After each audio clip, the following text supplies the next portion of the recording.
I am sincerely grateful for this very special blessing to have this opportunity to serve each and every one of you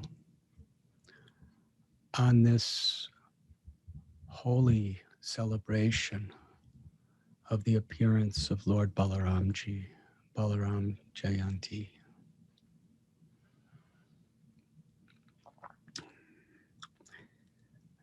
Srila Prabhupada established centers all over the world. In the Sri Chaitanya Bhagavat, there's a beautiful story when Lord Chaitanya Mahaprabhu departed for his tour of South India. He went along with his devotees as far as Alalanath. And then the devotees remained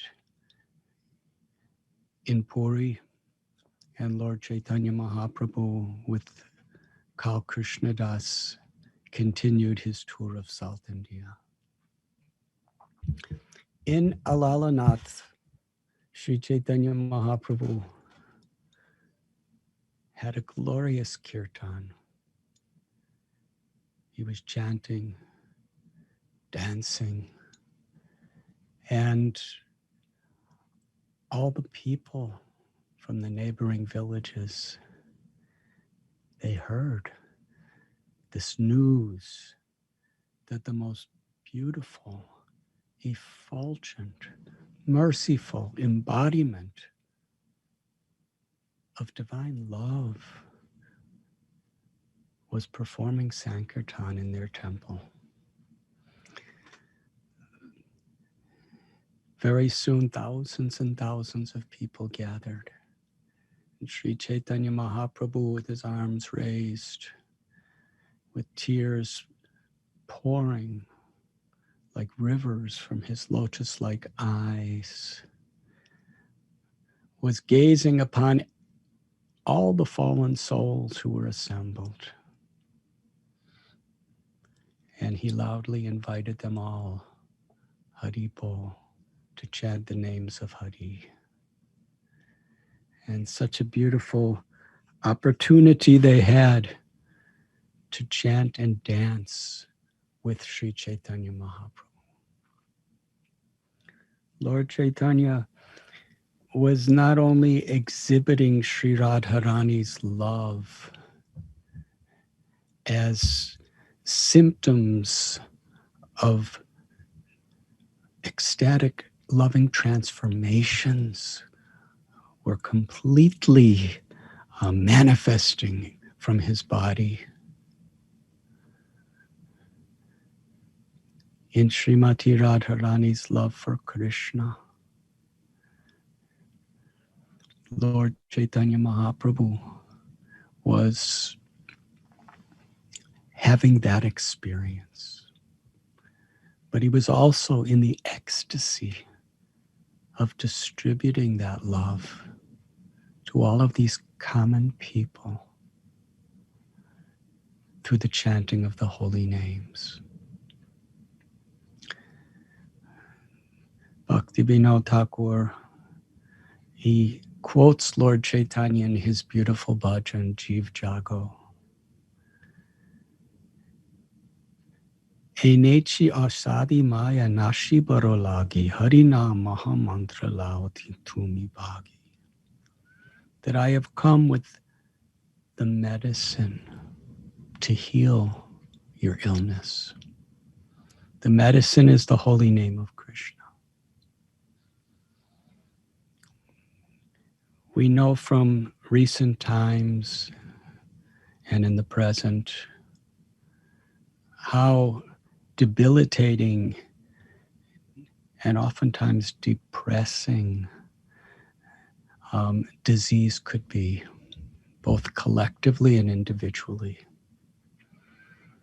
the pandemic of the COVID-19 is inflicted upon the whole world. But this is something very small and temporary in comparison to the disease of avidya, ignorance, the disease of forgetting that we are the eternal loving servants of Krishna,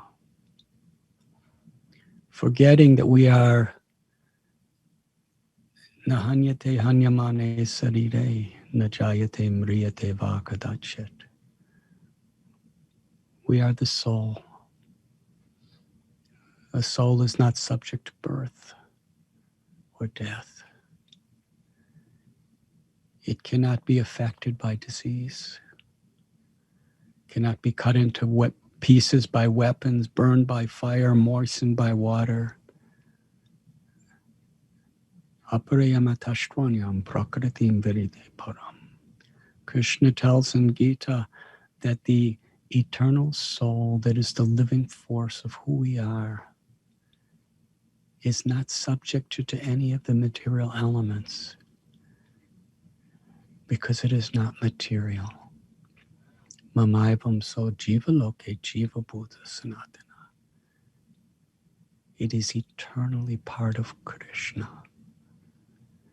Of Krishna's, the jiva shakti is Krishna's own divine expanded energy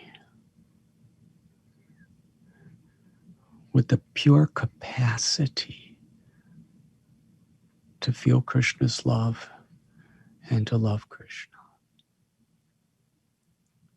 Anandamayo Vyashat. Wherever the soul is, whether it's in the body of a tree or a plant, an insect, an animal, a fish, a human or a demigod, the soul is always searching to experience its own nature, to be happy. Sarve Sukhano Bhavantu, Srila Prabhupada prayed that this is the goal and purpose of all the Vedas and of all those who know the Vedas in truth, that we want all living beings to be happy. Srila Prabhupada would sometimes explain that it is our inheritance. Aham bija pratapita. We are all children of God. Shri Shri Radha Gopinath is our eternal mother and father. And as their children, they are eternally enjoying the sweetest pastimes of love together and with their limitless associates in Goloka Vrindavan. And those loving pastimes are expanded in various ways in all the worlds of the spiritual sky. That is the happiness of the soul. To participate in pleasing Krishna in his pastimes. The disease that causes all suffering and that destines everyone to death is forgetfulness of who we are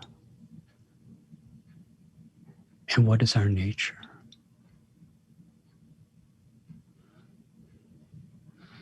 Srila Prabhupada, in his very early recording explaining the Hare Krishna Maha Mantra, he describes that Krishna consciousness is not an imposition in the mind.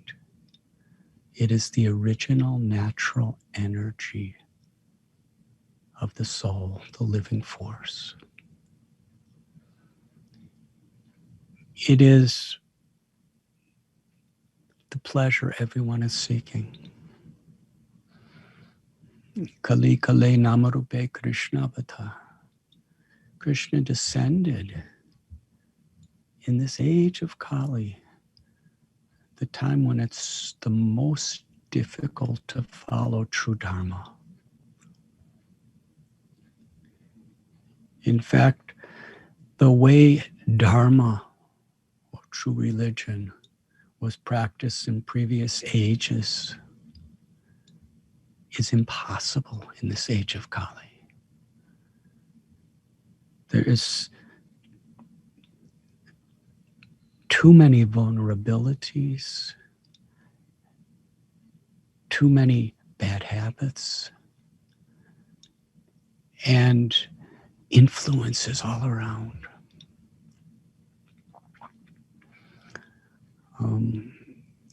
Kali Yuga is especially defined by a time when people are influenced to quarrel, to fight, and to have hypocrisy.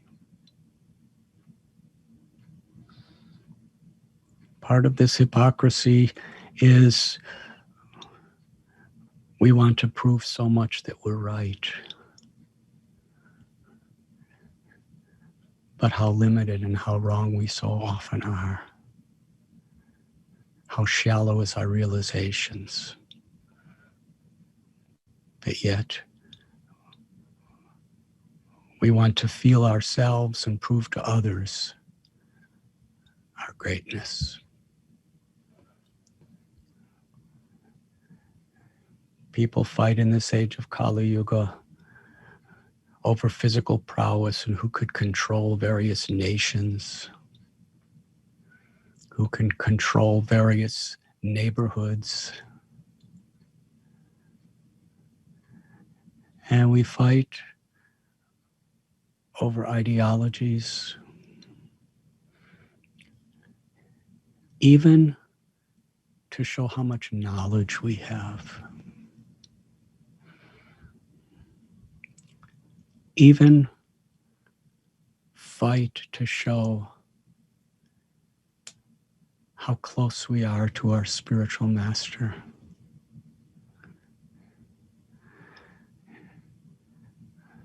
How sad. Srila Prabhupada, through his books, through his personal instructions and letters, he so much emphasized unity and diversity. He so much emphasized creating and sustaining unity within his family, his devotional community. And yet, in the name of loving Prabhupada, we fight. Is that hypocrisy? Ultimately, Srila Prabhupada is the person who will make that evaluation, but we should be very careful. In the name of knowledge, we fight. Sri Chaitanya Mahaprabhu, he taught us Trinadapi Sunichena Taror Api Sahishnana Amanina Manadena Kirtaniya Sadahari. Take this verse, he said, put it on the string of the holy names, like a jewel on a necklace, and wear it always over our hearts. To strive to be more humble than a blade of grass, more tolerant, forgiving than a tree, and to offer all respect to others and expect none in return. In Bhakti Vinod Thakur's beautiful glorification of Nityananda Prabhu, he describes the essence of Dharma, Sarva Dharma Sara. is to get a taste for chanting of the holy names. And that is actually only possible when we truly become a servant of the Vaishnavas and we truly live to be an instrument of our Guru and Krishna's compassion to the fallen souls. That is what really matters. But somehow or other, due to this disease of ignorance, there's so much suffering. Abhaya charanara vindare. When we take shelter of Krishna, we become fearless. And when we're fearless, there's no more insecurities. There's really nothing else to prove to anyone on the ego platform. We truly become representatives of Guru and Krishna. The insecurities of life which is impelled by the false ego, is so much rooted in this quality of fear. Why do we need to prove ourselves to others or to ourselves? It's because of a certain level of fear.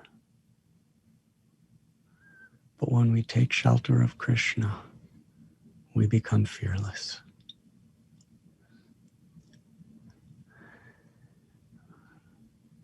Wanting to conquer the world on the material platform is only because of insecurity. When we become fearless, we become truly humble. And then we want to conquer the world for Krishna, according to Krishna's desire. In this age of Kali, Lord Chaitanya Mahaprabhu, his weapon for conquering the world with us, the holy names.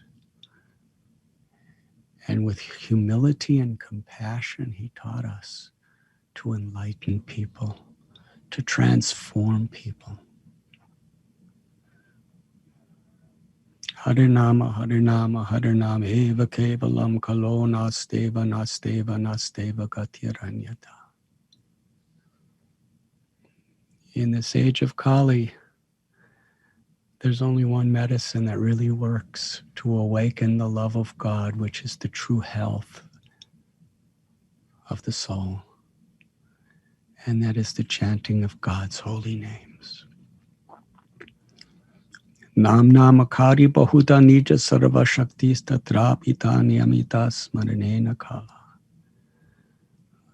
Mahaprabhu Sri Chaitanya taught, even prayed, that my dear Lord, you have many names, and in each of these names you have empowered your Shakti.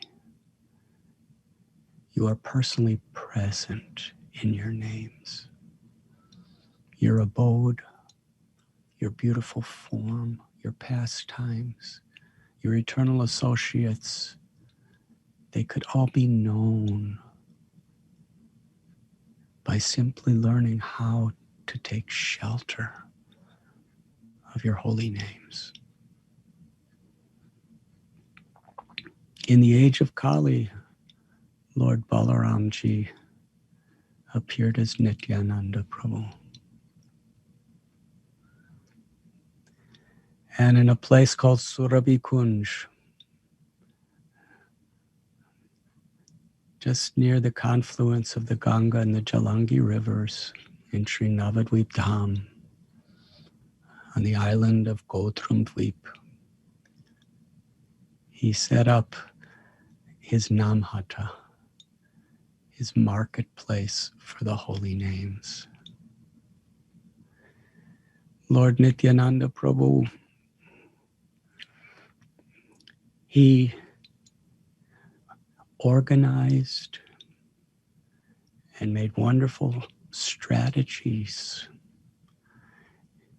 and empowered his devotees in the most brilliant ways to somehow or other bring this medicine of the holy name to the people who are suffering.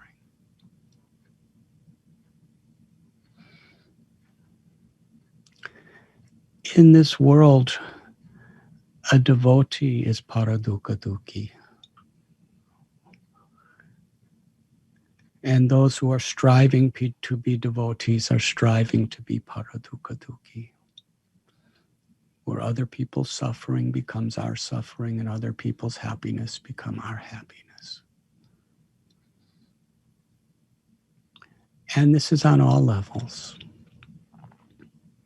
Because the soul is identifying with this body for a conditioned being. Sufferings to the body are misconceived to be the self and cause, in this dream of ignorance, suffering to the soul. Yes, we learn that the happiness and the pains and miseries of this world are like a dream. And Jiv Jago, by associating with saintly people, chanting God's names and developing a taste for hearing about the glories of the Lord, we wake up from this dream.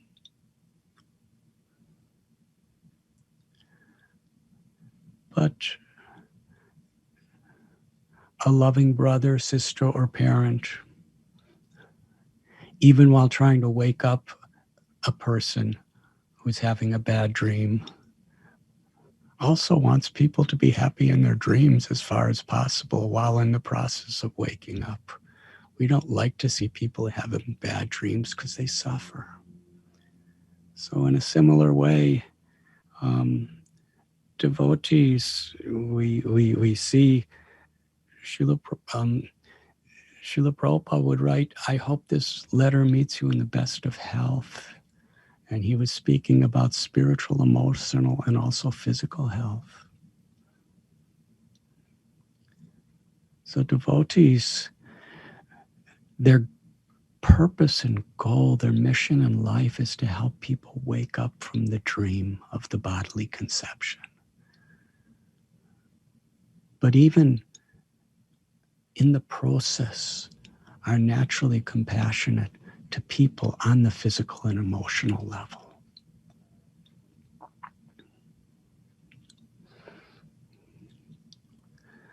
Nityananda Prabhu and his associates, they were going house to house, begging people to take the holy names of the Lord. At the beginning of our Sankirtan movement, Lord Chaitanya Mahaprabhu requested Nityananda Prabhu and Haridas Thakur to go to each and every person and plead with them to chant the holy names of Sri Krishna and Sri Radharani. And it's so interesting because Nityananda Prabhu, as Krishna Chandra Prabhu has just explained, is the original guru. And we will discuss that subject in a little more depth in a few minutes. Nityananda Prabhu is the original guru because he's the original servant of the Supreme Lord. In the spiritual world of Goloka, he's serving the Lord in every way. And he's also facilitating everyone to be engaged in the loving service of Sri Sri Radha Gopinath. He expands himself as the holy Dham. And in every way in the spiritual world, he's there to make everyone happy, knowing that everyone's happiness is Radha Govinda's ultimate happiness.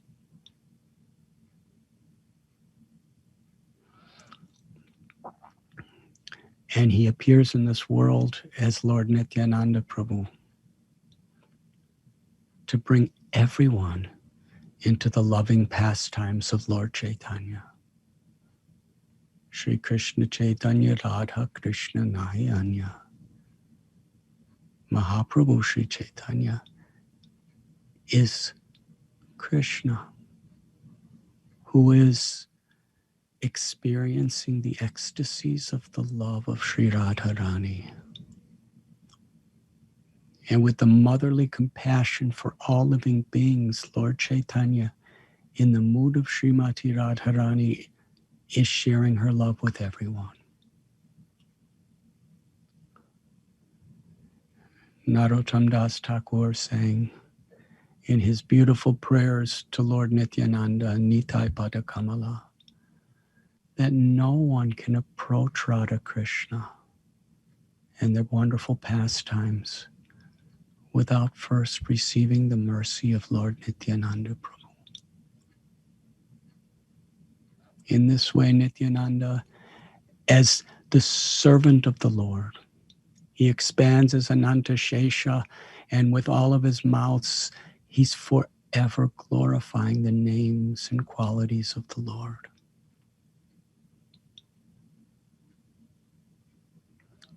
Whatever we know about Krishna is by the mercy of Balaram. And whatever we know about Lord Sri Chaitanya Mahaprabhu, Radha Govinda Dev in one form is by the mercy of Nityananda Prabhu.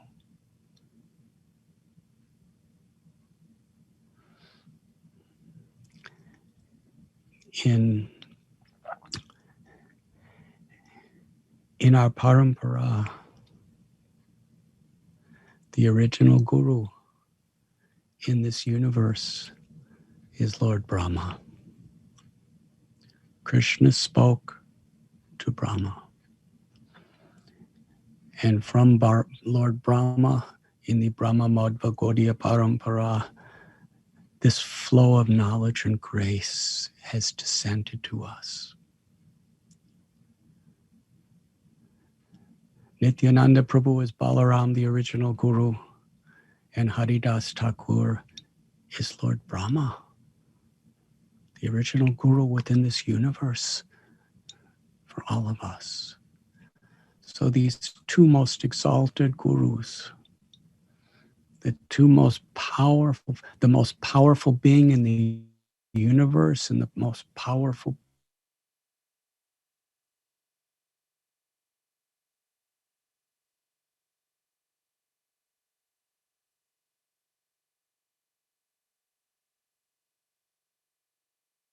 being, they're simply taking orders from Lord Chaitanya as his servant, going house to house,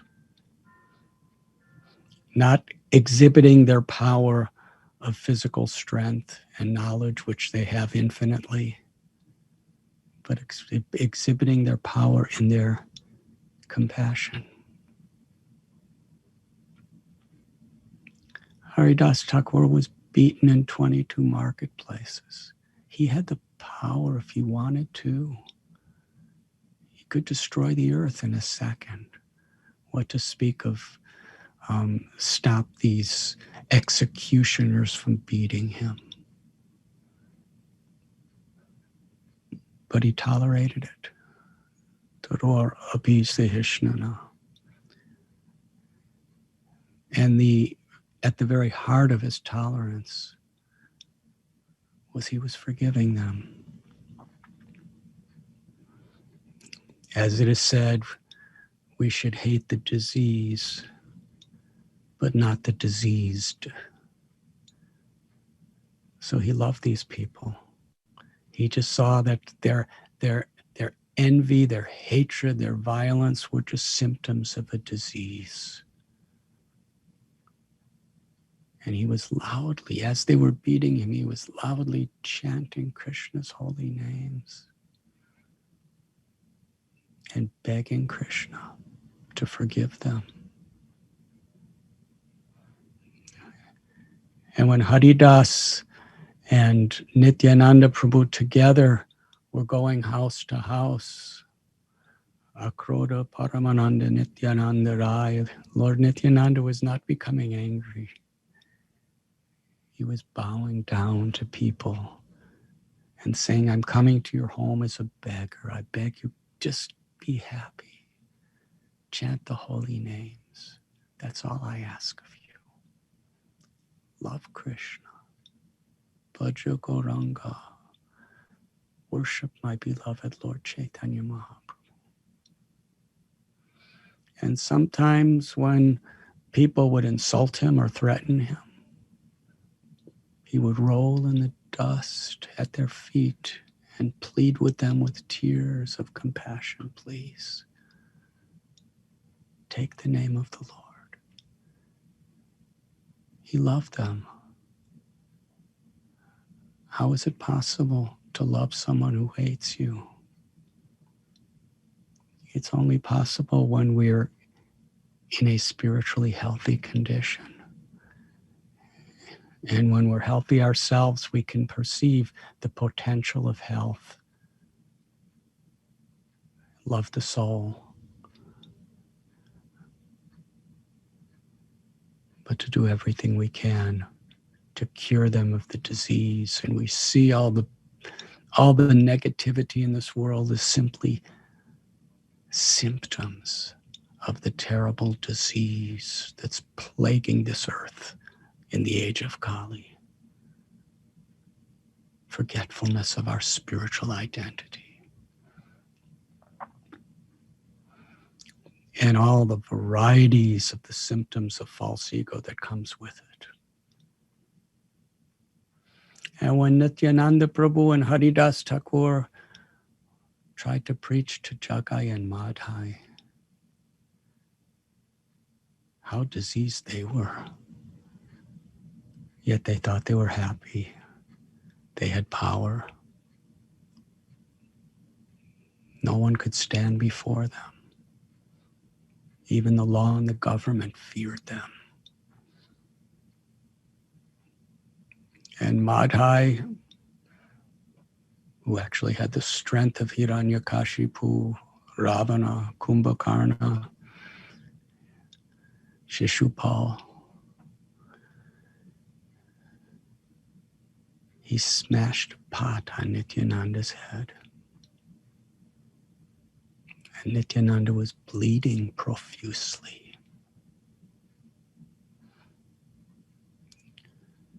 At that time, the news came to Lord Chaitanya, and he appeared as angry as fire to protect his beloved devotee. And with his eyes glowing with rage, he called for his Sudarshan Chakra, the ultimate weapon of all weapons. The Sudarshan Chakra appeared on Lord Chaitanya's hand, and Madhai saw death personified standing before him. And Nityananda Prabhu graciously begged Lord Chaitanya, please forgive him. I might be bleeding, but it really doesn't hurt. And beside that, Jagai, his brother,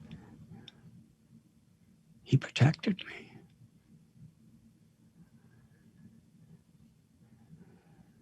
And Srila Prabhupada, when he tells the story, he explains that Nityananda Prabhu was saying that if you kill this Madhai, you might as well kill everyone, because more or less in this age of Kali Yuga, everyone is like this Madhai. But we have come in this incarnation not to cause physical harm to people, not to kill, but to awaken their love for Krishna, to kill the disease of ignorance within their hearts so that they could actually live in the happiness of true devotion.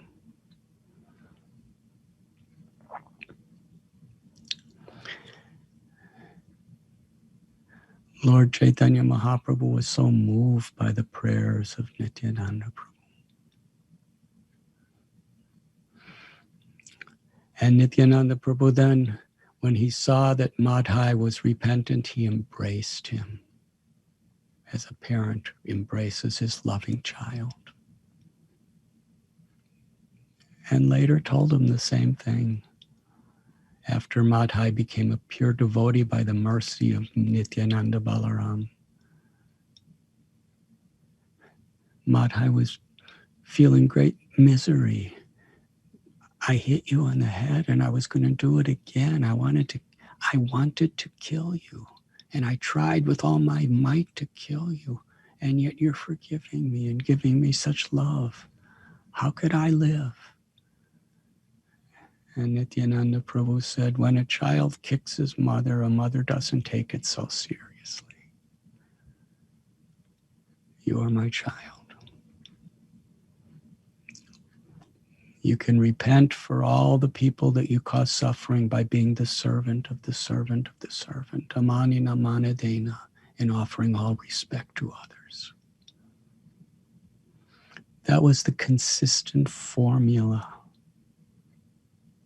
of how to take the medicine of the holy names that Lord Chaitanya and Lord Nityananda had taught us.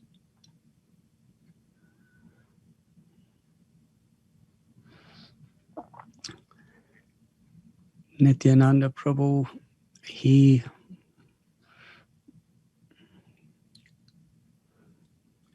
prepared the way for Lord Chaitanya Mahaprabhu.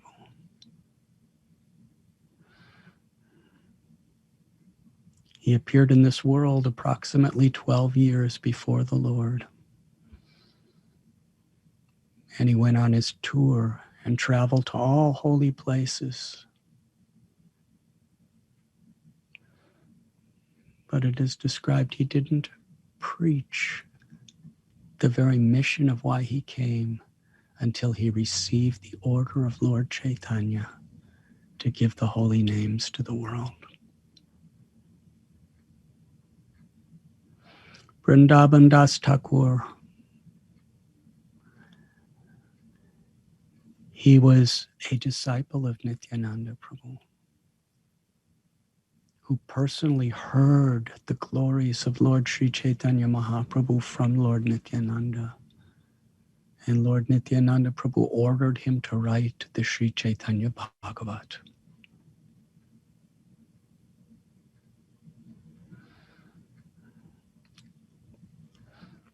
And Krishnadas Kaviraj Goswami was living in his little village in Bengal, and Nityananda Prabhu appeared to him in a wonderful vision, which we call a dream, and told Kaviraj Goswami that you should go to Vrindavan, and there all your desires will be fulfilled.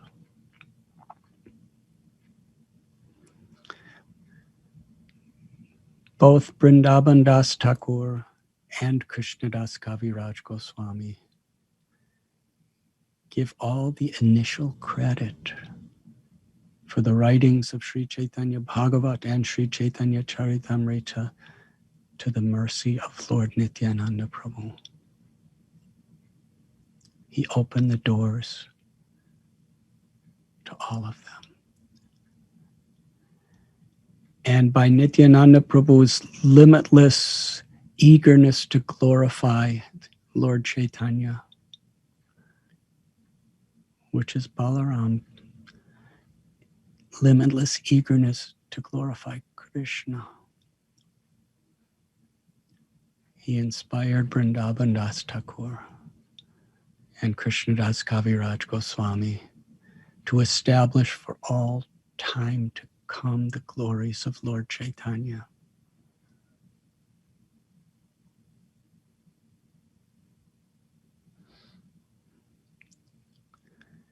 Rupa Goswami, Sanatan Goswami, when they first went to meet Lord Chaitanya in Ramakeli, they first approached Nityananda Prabhu and Haridas Thakur. It was Nityananda Balaram and Brahma Haridas that blessed them, prayed for them, and brought them in to have a personal meeting with Lord Sri Chaitanya Mahaprabhu. They are our Sambandha and Abhideya Gurus. And our Prayojana Guru. He tried in so many ways to find the shelter of loving service to Sri Chaitanya Mahaprabhu. But there were obstacles on his path that were beyond his control. But he understood the secret. The only way to reach Lord Chaitanya's mercy is through the mercy of Nityananda Prabhu. Radhanath Das Goswami went to Panihati, and there Nityananda Prabhu, he taught the whole world how we receive his mercy and how we achieve the loving service of Sri Chaitanya Mahaprabhu. He told Raghunath to perform a very simple service, Chiradahi Utsav. Feed all my devotees and feed all the people in general with chipped rice and dahi yogurt. He didn't say feed them rasgullas and sandesh and samosas, chipped rice, the simplest food. Even the poorest homeless people would usually have a little bag of chipped rice because it costs practically nothing. Patram pushpam palam toyam yomi bhakta prayachati. But when we offer our service with love and devotion for the pleasure of the Lord is totally satisfied. Duryodhana cooked a wonderful feast for Krishna. And Vidura and his beloved wife, they had nothing to offer. They just offered Krishna a banana peel. And Krishna was fully satisfied. He wouldn't touch the luxurious feast of Duryodhana. Because ultimately Krishna just wants our devotion. And what satisfies Krishna even more than offering him our love and devotion is when we offer Krishna's children his compassion and love and devotion. So Radhanath Das Goswami made a wonderful, he prepared this wonderful feast of Chiradahi, and everyone was satisfied. So satisfied that Nityananda Prabhu called Lord Chaitanya to come in a very, very secret way to enjoy the feast with them. And the next day, Radhanath Das Goswami approached Nityananda Prabhu. And he prayed that it is well known truth that no one can approach Lord Chaitanya without your mercy. Please bless me with your mercy. And Lord Chaitanya told him, go to every devotee and ask for their blessings. And then Nityananda Prabhu asked every devotee to bless him. And Radhanath Das Goswami touched the feet of every devotee with heartfelt feelings of respect. And each devotee picked him up and embraced him. And then he came back to Lord Chaitanya, to Nityananda Prabhu. And Nityananda Prabhu said, because you have pleased everyone through your Chiradahi, and because you have received the heartfelt blessings of all the devotees, now I bless you, that very soon you will be liberating from all your obstacles and you will achieve pure devotional service to Lord Chaitanya. You will be one of his intimate, loving associates under the care of Swarup Damodar Goswami.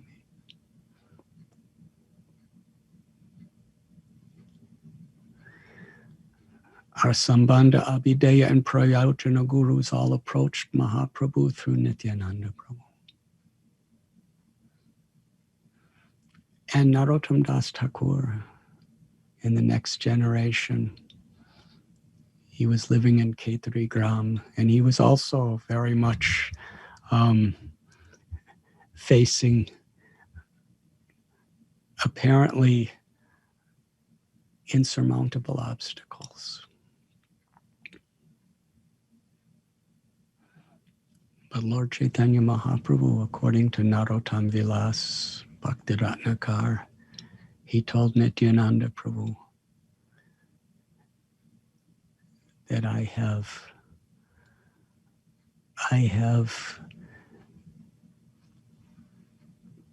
placed my ecstatic love in the Padma River, waiting for Narottam Das Thakur to come to receive it.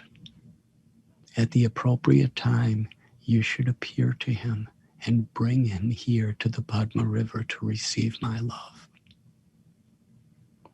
And it happened just that way. It was Nityananda Prabhu who brought Narottam Das Thakur to the Padmavati River to be filled with Sri Chaitanya Mahaprabhu's personal ecstatic love and compassion.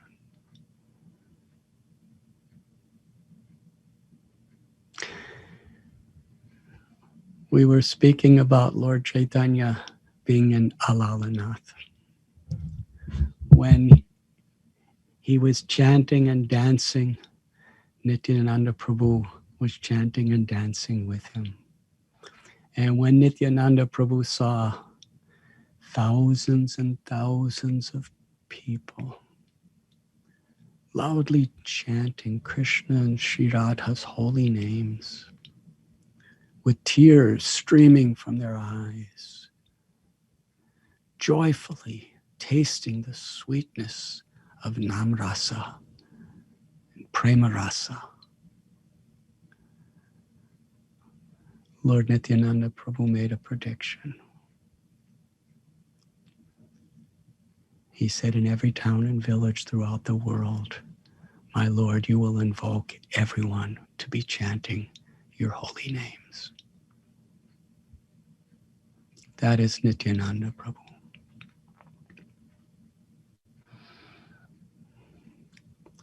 When Sri Chaitanya Mahaprabhu was in Puri living as a sannyasi, he told Nityananda Prabhu, there's certain limitations of where I could go and who I could reach due to the sanctity of my vows as a sannyasi.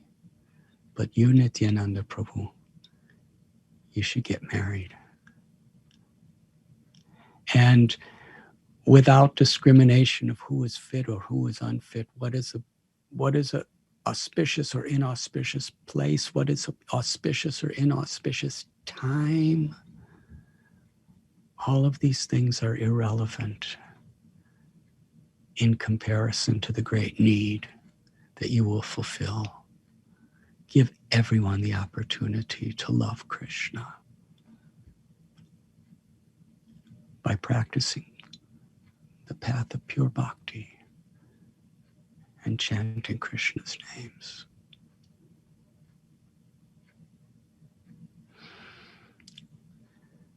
In this age of Kali, Lord Nityananda Prabhu, who is Balram, was facilitating the world to receive Lord Chaitanya's mercy, to enter his pastimes.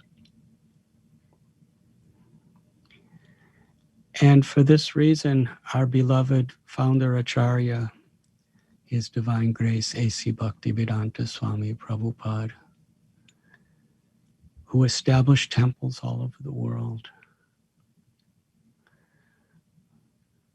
when he established his temple in his eternal home of Sri Vrindavan Dham.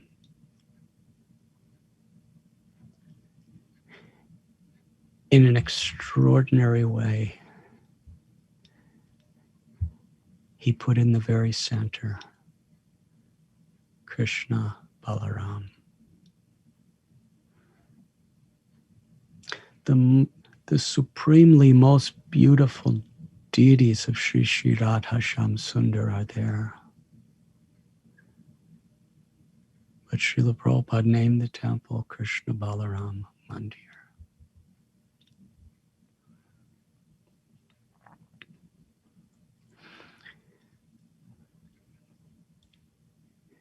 In Kali Yuga, Krishna and Balaram have become Nitai Gaura Chandra, Sri Chaitanya Mahaprabhu and Nityananda Prabhu. They are most merciful.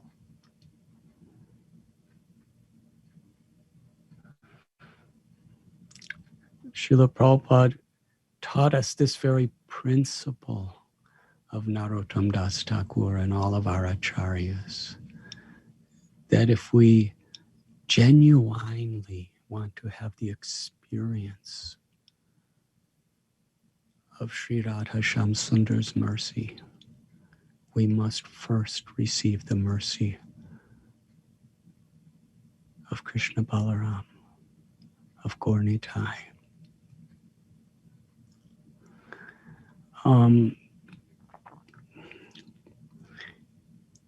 In Vrindavan, there are thousands of temples for Radha Krishna, Radha Govinda, Radha Gopinath, Radha Shyam Sundar, Radha Giridhari,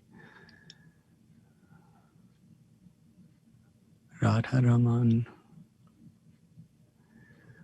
Srila Prabhupada established what would become the most famous and popular temple in Vrindavan and put in the center Krishna Balaram. Because he wanted to teach people, not just from all over the world, the appropriate way of approaching Sri Sri Radha Shyam Sundar. It's very revealing that in Srila Prabhupada's temple are the most beautiful deities of Radha Shyam Sundar. And especially even among Brajavasis, I speak to so many, practically throughout all of Braj Bhumi. All the Brajavasis believe the most beautiful deity of Srimati Radharani in all of creation is in Krishna Balaram temple. So Srila Prabhupada is fully giving us the most beautiful darshan and the most beautiful access into the loving pastimes of Krishna and the gopis, and among all gopis, Sri Radha. But he's teaching us the appropriate way to approach through the mercy of Balaram, the original spiritual master, who especially taught us in this age of Kali as Lord Nityananda Prabhu.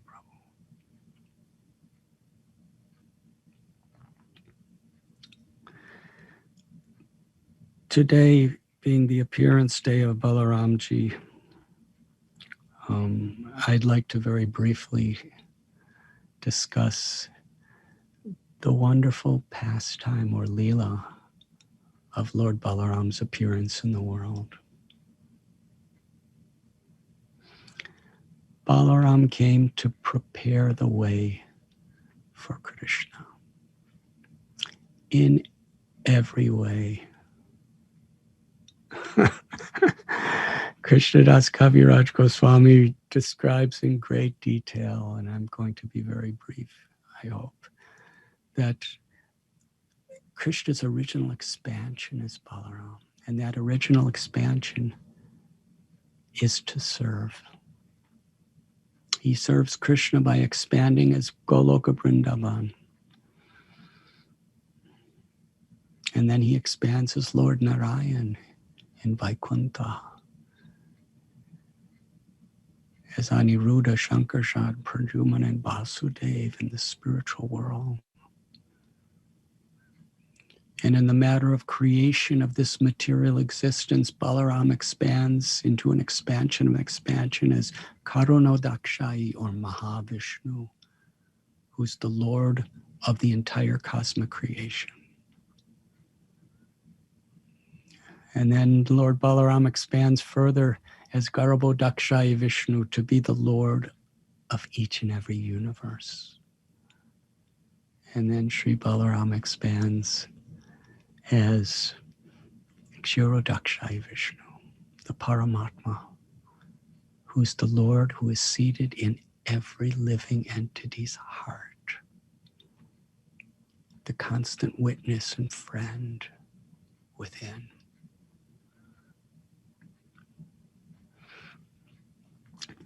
Yada yada hi dharamasya glanirabhavati bharata bhutanama dharamasya tadatmanam shrijamyaham. To reestablish true dharma, the Supreme Lord incarnates in many, many incarnations throughout the ages. And they are all incarnations of Kshirodakshayi Vishnu, which means they are all incarnations of Balaram.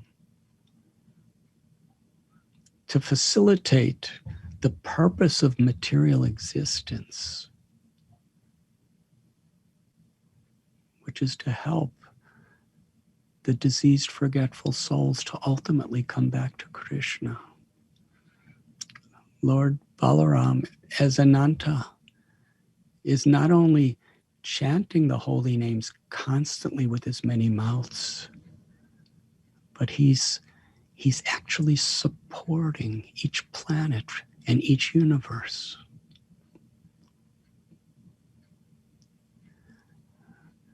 Balaram's service attitude is all-pervading in all spiritual and material worlds. Nothing exists without Balaram's loving service to facilitate Krishna and his devotees. The Lord descends into this world, but once in a day of Brahma, Krishna incarnates in his original transcendental form of Govinda from Goloka. And he sends his abode of Vrindavan, and he comes with his most intimate loving associates. Nanda Maharaj, Yashoda, Srimati Radharani, Lalita Vishaka, the loving gopis, and the gopas, Balaramji, Subala, Sridama, Stoka Krishna, Sudama, Madhumangal. They all descend from the highest realm of the spiritual world. So rare, so special. Krishna descends into this world to reveal his Madhurya Lila, his pastimes of supreme sweetness. He demonstrates through his relationships with the residents of Vrindavan love that is not crippled by sense of awe and reverence for the supreme truth.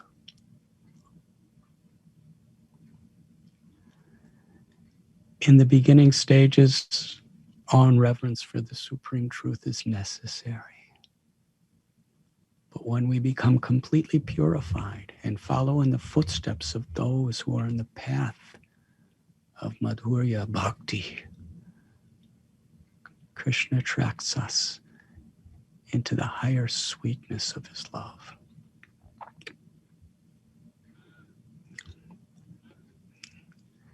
Krishna's smile is so infinitely powerful with sweetness that in Goloka Vrindavan, just that smile completely evaporated Yashoda Mai's feelings of awe and reverence when she saw the universe in Krishna's mouth. For a moment, she was very struck. What is it? I am seeing a universe in my child's mouth. Who is my child? Who am I? But when Krishna smiled, that smile attracted the smile of his love for his devotee. And in many ways, Krishna's smile upon Yashoda was the smile of his desire to be the completely dependent child on his mother. That was his love for her. And that love, the universe in his child's mouth, was such a detail at that time compared to his smile that she just forgot about it. All she knew is Krishna wants my milk, and I love Krishna, and Krishna loves me. That is Vrindavan. And the love of the gopis, and ultimately the crescendo of the whole Srimad Bhagavatam is Srimati Radharani's love for Krishna and Krishna's love for Radha, which is the origin of all love, the complete fullness of all love. All love in all of existence is part and parcel of Radharani and Krishna's love for each other.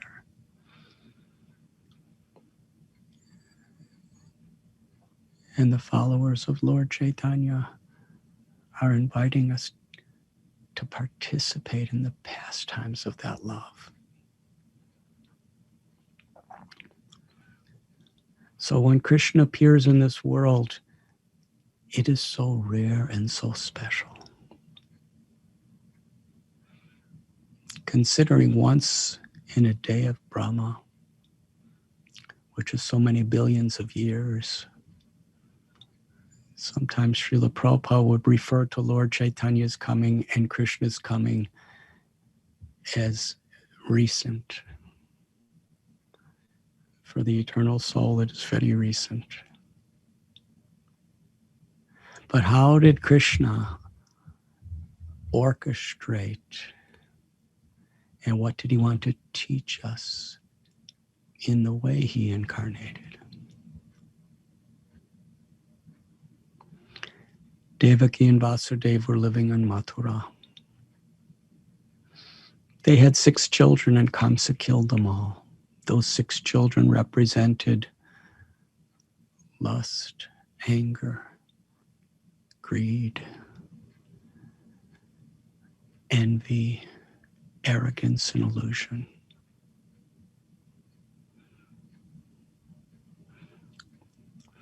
And by Devaki's great devotion of taking shelter of Krishna in the face of the fearful situation with Kamsa, there's a lesson in that Kamsa was instrumental. Seeing the dangers and fears that Kamsa represented, Devaki completely took shelter of Krishna, of God in her heart. And when that was pure, then Balram entered Devaki's womb. He entered Devaki's womb to prepare it for Krishna. That is Balram. At every moment, how to serve. How to facilitate Krishna's mercy upon everyone in this world. His compassion to every living being in this universe for all time to come. He prepared for Krishna to come to save us, to attract us. That is Balram. In the womb of Devaki, Balram completely infused and permeated that place with his love and with his devotion to Krishna and with his compassion to all of us. Devaki's womb became the spiritual world by the grace of Balram. And Balram, being Krishna's elder brother, he knows that Krishna must come if he invites him. And he knows that Krishna is irresistibly attracted to the love of his devotee. Balaram infused so much love in that womb, he knew that it would attract Krishna to come for our sake.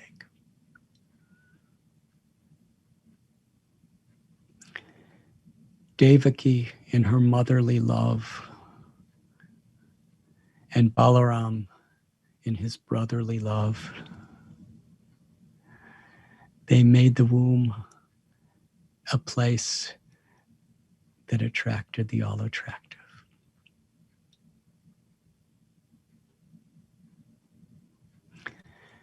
When Vasudeva was in prison, shackled with chains, along with Devaki,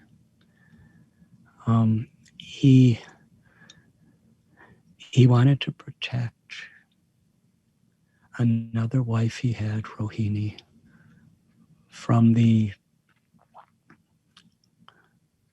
persecutions of Kamsa. Vasudeva's dear, most loving, best friend was Nanda Maharaj, who lived in Gokul. Vasudeva, the son of Surasena, was a great prince in the Yadu dynasty.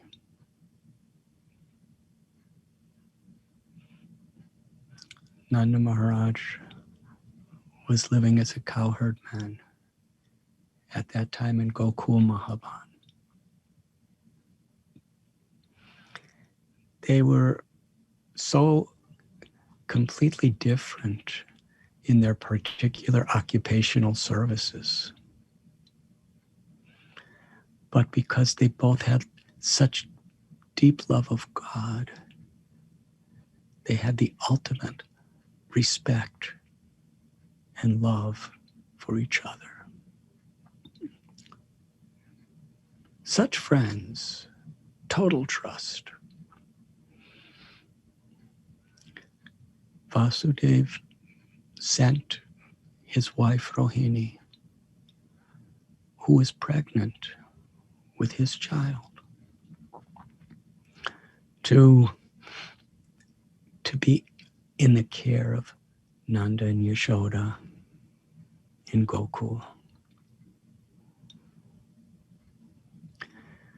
When Rohini arrived in Gokul Vrindavan, she was 3 months pregnant. When she came, there was such a joyous festival. Nanda Maharaj was just totally thrilled to serve and protect Rohini. And Yashoda and Rohini, it is described by Jiva Goswami when they came together, it was like the Ganga and Yamuna meeting at Prayag. They embraced. They became supremely loving as sisters and as friends.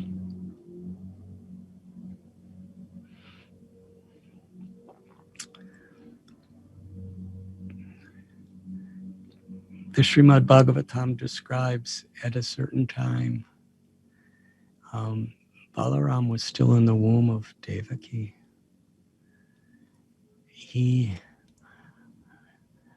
Krishna appeared to Yogamaya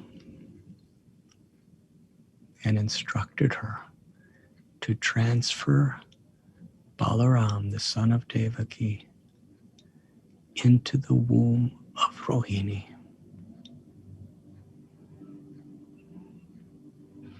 Rohini is Balaram's original, eternal mother in the spiritual world of Goloka. And there was an expansion of himself that was in her womb at the time.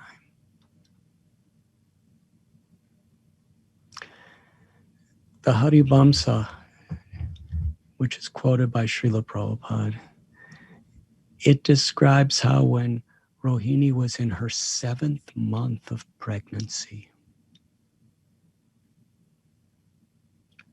at midnight, she had a dream. It was a terribly alarming dream.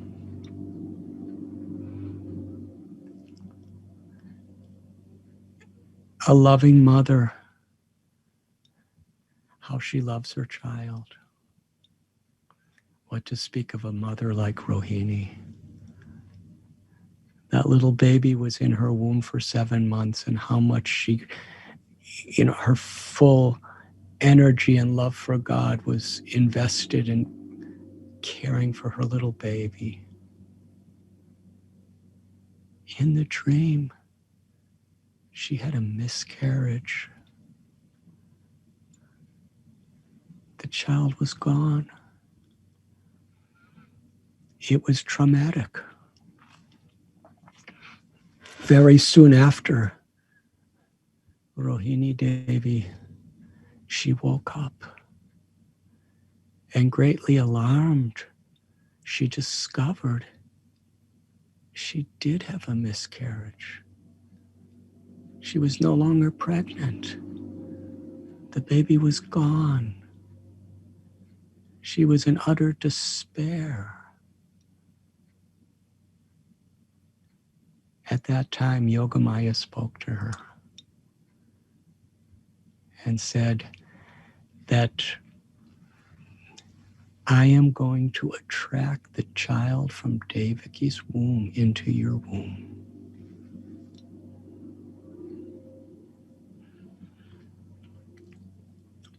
And therefore this child will be known as Shankarshan. And it was at that moment that the original eternal child, Balaram, in his full manifestation, entered into Rohini's womb. And the child that was in her womb simply merged into Balaram because he is the supreme origin. She became effulgent.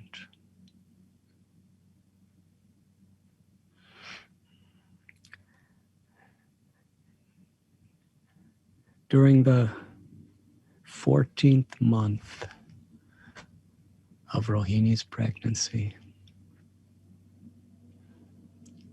on the full moon night of the month of Shraddha, the month of Shravana, Balaram took birth. We are celebrating that day today. He appeared on the full moon, and Balaram's complexion was radiant and beautiful like the full moon.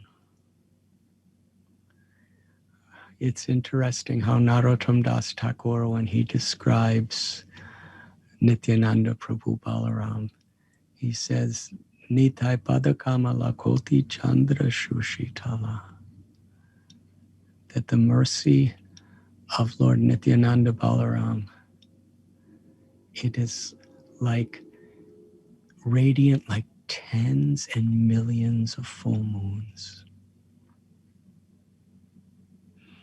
Balaram's complexion was radiant, white color, compared to the full moon, compared to a spring cloud. when Balaramji appeared on this earth as the son of Rohini,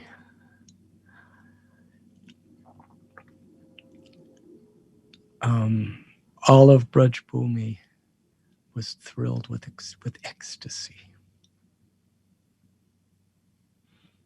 At that time, Yashoda Mai was pregnant with Krishna in her womb. And Jiva Goswami describes how sometimes Yashoda Mai would lift up the little infant baby Balaram and put her on her lap and cuddle her with such deep motherly love. And Balaram would press his body against her womb. Balaramji knew that Krishna was within her womb. Balaram, as a little infant baby, he lived in total anticipation of seeing his beloved younger brother Krishna. And when he would be pressed by Yashoda against her body, he would feel Krishna inside. He felt so close. He felt such profound, infinite ecstasy that when Balaramji was on Yashoda's lap, so close to Krishna, his ecstasy completely influenced the whole of Braj Bhumi to be in ecstasy. And no one could understand how or why. But everyone could see how this little baby Balaram had such love for the child in the womb of Devaki. And again, just like Balaramji infused the womb of Devaki with his devotion to prepare for Krishna, he prepared the land of Gokul by infusing it with his ecstatic love for Krishna to prepare for Krishna's birth in Gokul.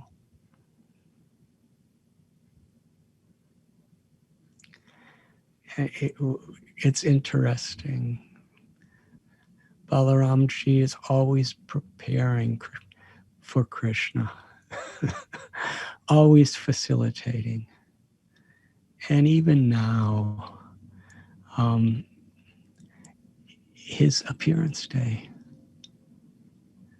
it's just 8 days before Krishna's appearance day. And by celebrating Balram Jayanti and focusing on his mercy, we can't separate Krishna from Balaram. Everything we speak about Balaram is connected to Krishna, who's the origin. So Balaram's appearance day prepares us for Krishna's appearance day. And this festival we're having now, I don't remember what it's being called, but it's a 10-day festival, Krishna Fest or something like that. And it begins with Balaramji preparing us.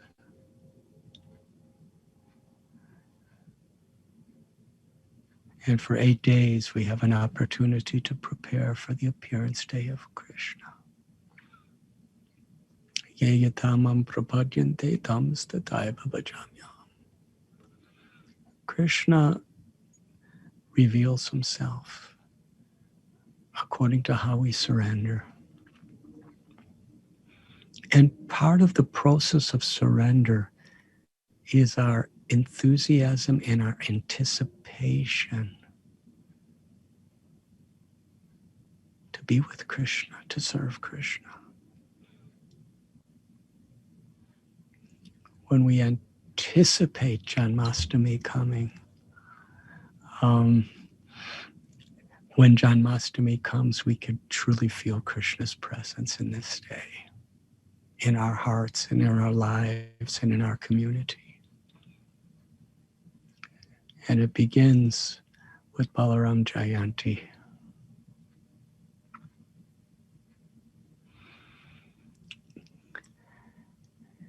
When Krishna was born to Yashoda and Nanda, and simultaneously to Vasudeva and Devaki, from the very first day, Krishna and Balaram became inseparable friends and brothers.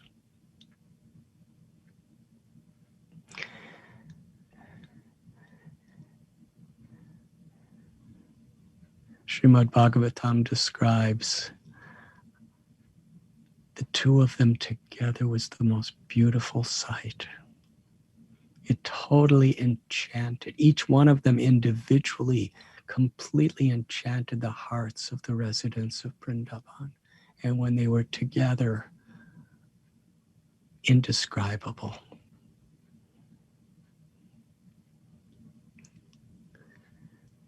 Who can imagine the joy of the residents of Gokul, seeing Krishna and Balaram playing together as infant little babies? Yashoda would be feeding the milk from her breast to Krishna, and sitting right next to her was often Rohini Devi doing the same thing for Balaram. Rohini and Yashoda were practically inseparable friends as mothers of the Supreme Lord.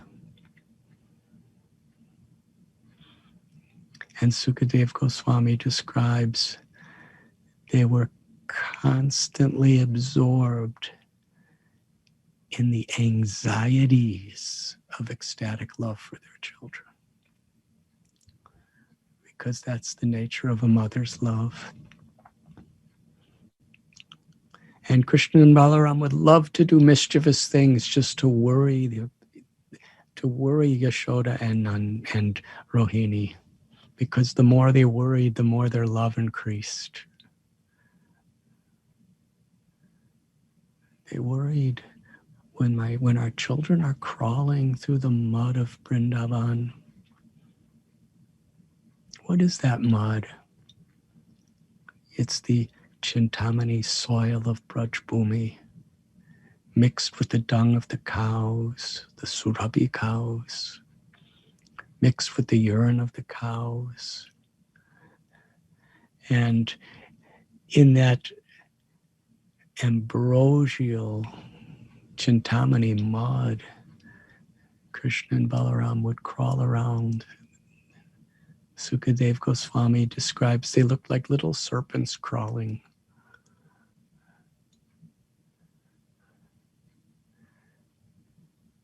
Sometimes they'd grab the tail of a little calf, and the calf did not expect it. Suddenly they felt somebody grabbing their tail, and the little calf would jump up and start to run, and Krishna and Balaram would be holding onto their tails, being pulled through the muddy ground of Sri Vrindavan. And they would be laughing, but they were afraid to let go because the calf was running quite fast. And all the gopis, along with Yashoda and Rohini, would watch. And they were so charmed. They would clap their hands. They would laugh.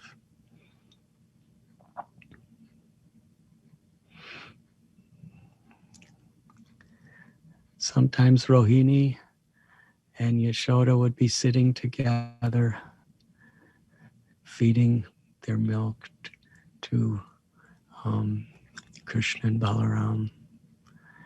And when the little babies would open their mouths, the mothers would count their little teeth growing in, and they would compare with each other. How simple is the love of Vrindavan?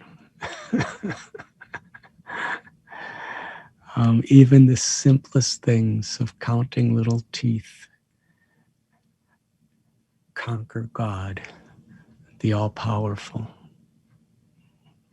when they are done with pure love. And when Krishna and Balaram grew a little bit older and they started to walk, they began their pastimes of makhan chora, of stealing butter. And Krishna and Balaram were always together. Balaram was the older brother, so Krishna always had a certain playful, loving respect for Balaram. And Balaram, he only wanted to please Krishna. That was their relationship. And Krishna and Balaram's wonderful leelas of stealing the butter, which represents the love of the gopis, is celebrated in Srimad Bhagavatam and in so many beautiful poems by the great acharyas.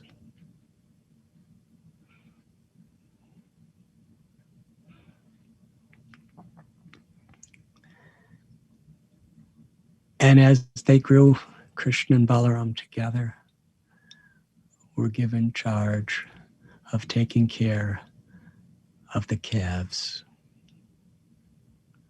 Nanda Maharaj and the elder cowherd man, the Gopas, they entrusted Krishna and Balaram to each morning bring the calves, the little calves, out to the pasture, to bring them to the Yamuna and the other sacred kunds or lakes, to drink water, to eat the grass, to eat the flowers, to eat the bushes of Braj Bhumi, which all were manifestations of Balaram's love. They grew just to please the calves, because Balaram knows that when the calves are pleased, Krishna's pleased.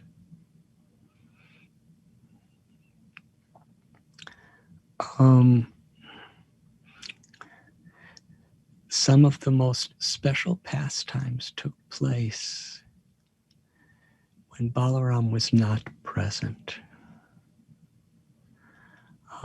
Let us take a few an example.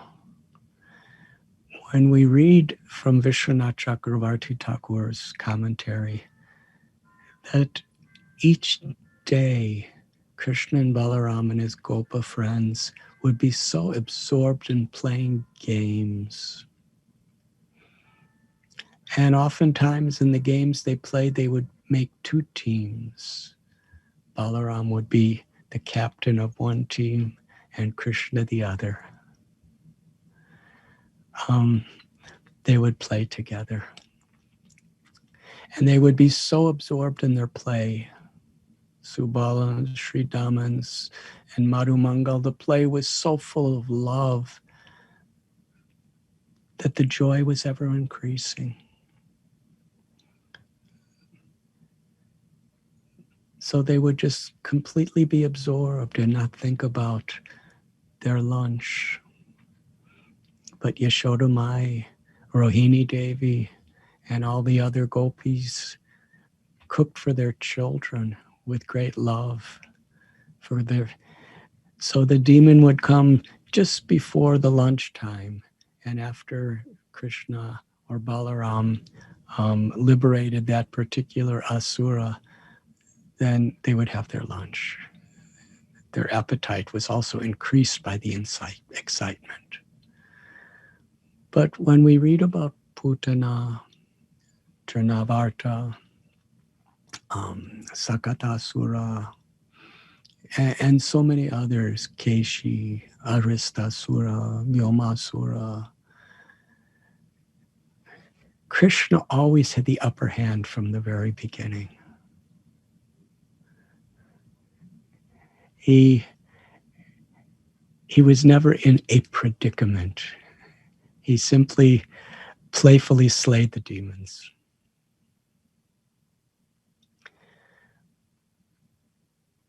But that was it would be uncomfortable for Krishna to be in a subordinate condition with the asuras if Balaram was there.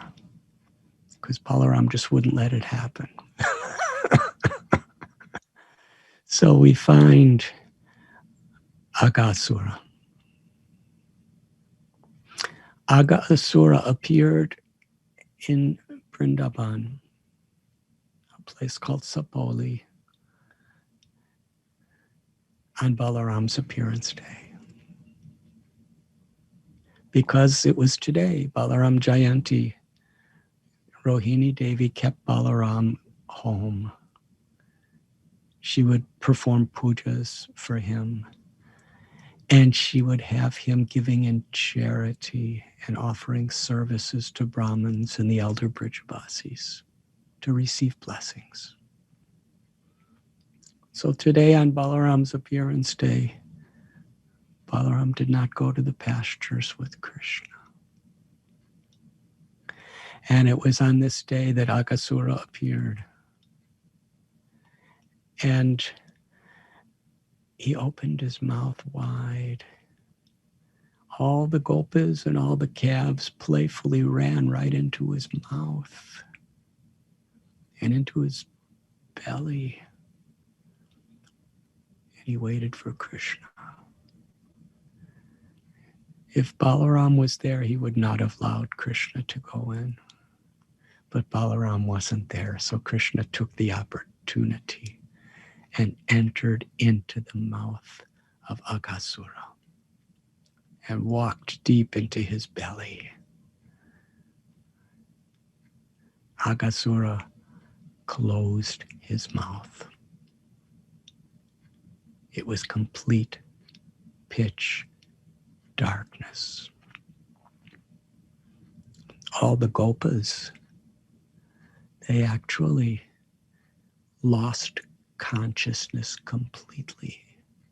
They lost their lives in the suffocating, dark prison of Aghasura's body. And even the demigods, they were so fearful of Aghasura when they saw that he swallowed Krishna. Krishna was nowhere to be seen. They were terrified. They cried out, "Alas, alas." And Krishna remained there for a short time to increase the excitement of the beautiful story. And he did something that was very special, because in all the other asuras that Krishna liberated or killed, he never used a weapon. And he never changed his form. He simply playfully did it. With Putana, he just drank her milk as an infant child. With Janavarta, he just stayed exactly the little Gopal, but he increased his weight, and nobody could perceive it except Janavarta. With Sakatasura, he just touched him with his little infant foot. But with Aghasura, he expanded his body to be enormous, because Aghasura was enormous. And Aghasura is enormous as he was. He expanded his body to accommodate Krishna. And with his mystic powers, his body became massive. But Krishna, he just out-expanded him until Aghasura suffocated and opened his mouth. He lay there as a dead serpent. Krishna cast his glance upon all the gopas, and they all looked around as if they just had a nice sleep. And they all joyfully left the mouth of Aghasura, and Krishna remained within it. and then he came out. Now it's a question, if Balaram was there, would he have allowed the Gopas to go in Akasura's mouth and be unconscious and lose their life? Would he allow Krishna to go in there? So that beautiful pastime happened today because Balaram wasn't there. And similarly on today, same day, Krishna was having his lunch with all the Gopas except Balaram on the bank of Yamuna. And Brahma came down to see, who is this Krishna who just liberated Akasura? All the demigods are singing about it. And there he saw Krishna with his friends, joking, eating food from each other's mouths, and just playfully eating food together. Bhoga. And Balaram wanted to test Krishna. He allured the little calves to go away with very, very tasteful grass. He thought he was so intelligent. Who is more intelligent than Brahma in this world? And when the calves disappeared, the Gopas became concerned, and Krishna said, you just stay here and enjoy your lunch. I'll go find them.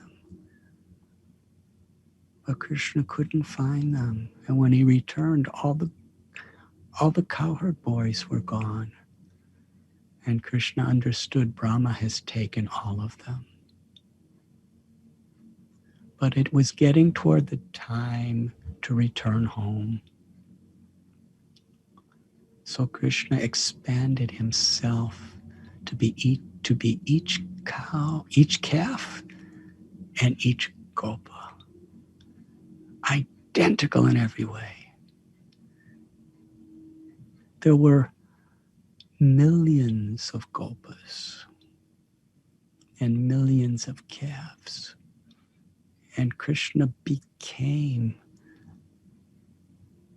supremely identical in the most intimate way. The sound of their voice, the expressions of their faces, the way they dressed, the way they moved, everything was identical. When they all returned home, no mother calf, no mother cow could even suspect this was not her calf. And for one full year, all the mothers and the fathers never had even a trace of question of whether this was not their child. The only difference is they love their children just like they love Krishna. They love their children infinitely greater than they ever loved them before. But by the yoga maya of Krishna's Leela Shakti, none of them suspected that they were Krishna.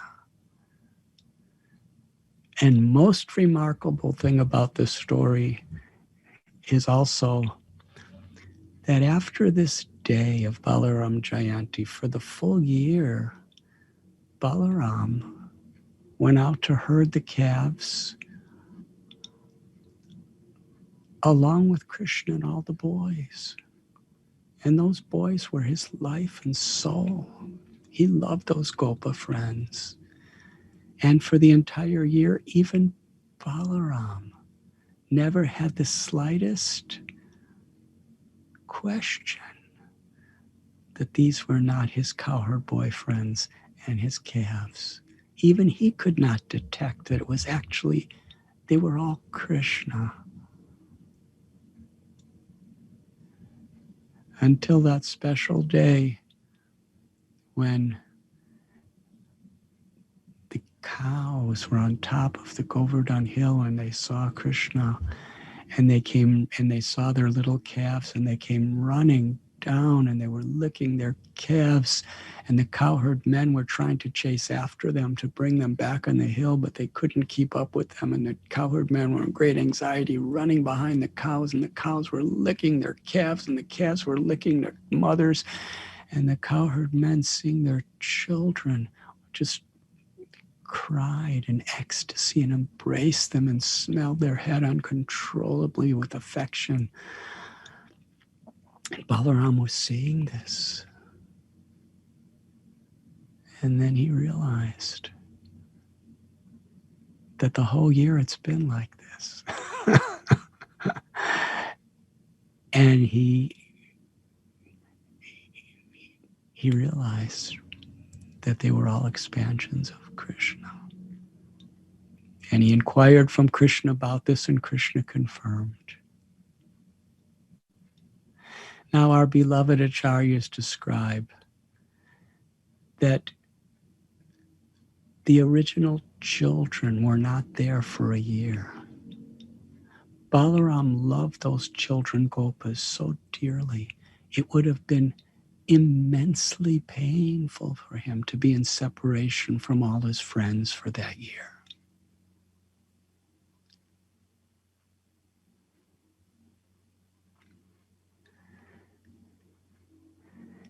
Krishna, he arranged it on Balaram's appearance day so Balaram would not be there. And for the whole year, Balaram would not know what was happening. In fact, no one in creation understood except Krishna himself for that whole year. Nanda, Yashoda, the demigods, Brahma himself, no one knew that all the millions of little children of Braj Bhumi were actually expansions of Krishna. This pastime is wonderful. And it was while just after Srila Prabhupada completed the translations and purports of this Brahma Vimohan Leela of the Srimad Bhagavatam that he disappeared from this world to enter into Krishna's eternal Goloka pastimes.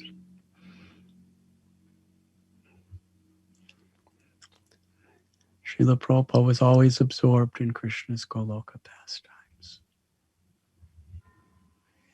An eternal associate of Krishna in Goloka who descended into this world. And this was his final direct personal translation and purport, was this wonderful Leela. And it was very much accommodated by Balaram not being there. And we read the story of Kaliya also. It's unique because for so many hours, Krishna was in a helpless condition. The Gopas drank the water of Kaliya's lake. And similar to Aghasura, they all fall unconscious as if dead. And again, Krishna,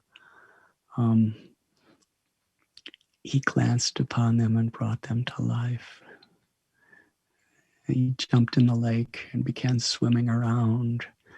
And at that time, Kaliya came out and he wrapped his enormous, mighty coil around Krishna's little tiny body.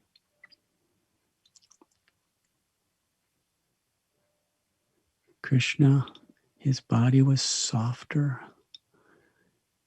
than a newly formed tamal leaf, softer than a fresh budding flower petal. And Kaliya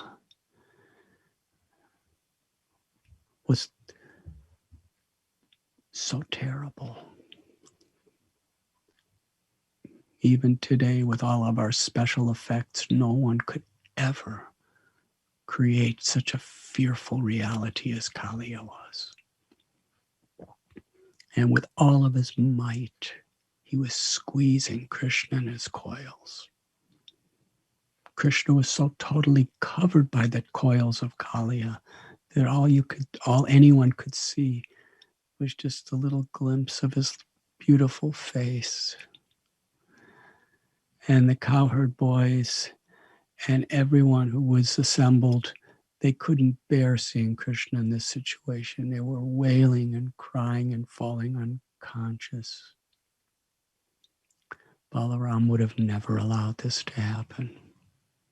The all-powerful Balaramji, the source of Mahavishnu, the source of all spiritual strength, he could not bear. He would not allow the Gopas to drink that water. He would not allow Krishna to be enveloped in Kaliya's coils. And when the message came to Nandagram, what was happening, Balaram told Rohini Devi, you should stay here, I will go.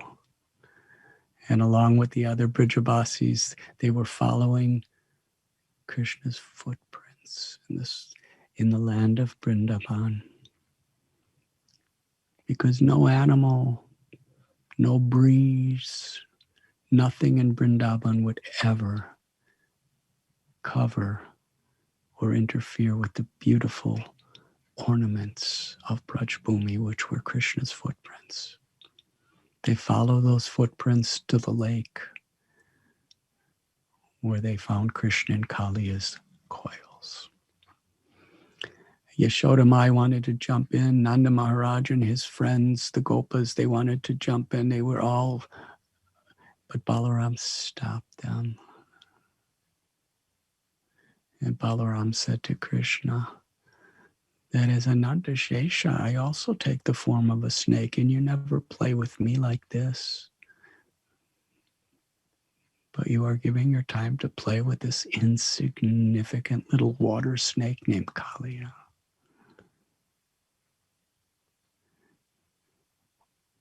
Krishna said, you have no fear. This is my little brother, Gopal. And when Balaram was there, then Krishna came out of the coils and began to dance on Kaliya's head. He took complete control of the situation. This is a special feature of Balaram being Krishna's older brother.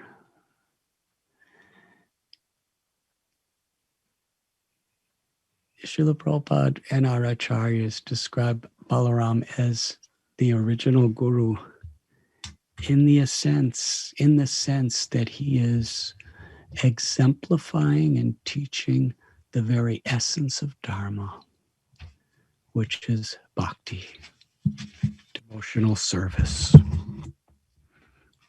And Srila Prabhupada, he didn't translate the word bhakti like most Sanskrit scholars translate. They usually say bhakti is devotion or love. But Srila Prabhupada gave entrance into the eternal personal feature of love of God.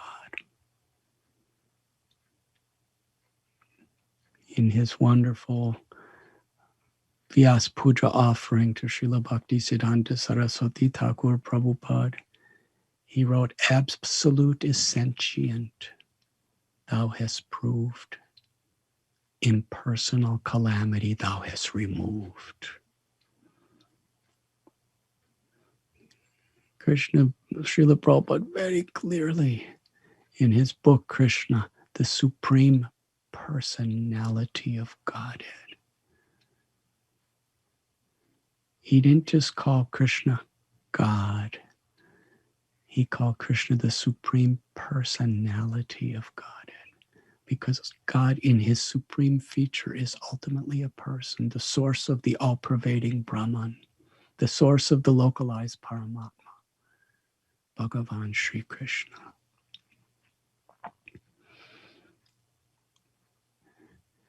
And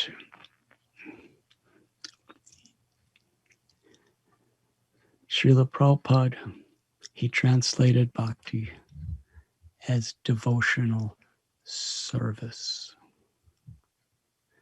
because real love, real devotion is expressed in service, because it is personal.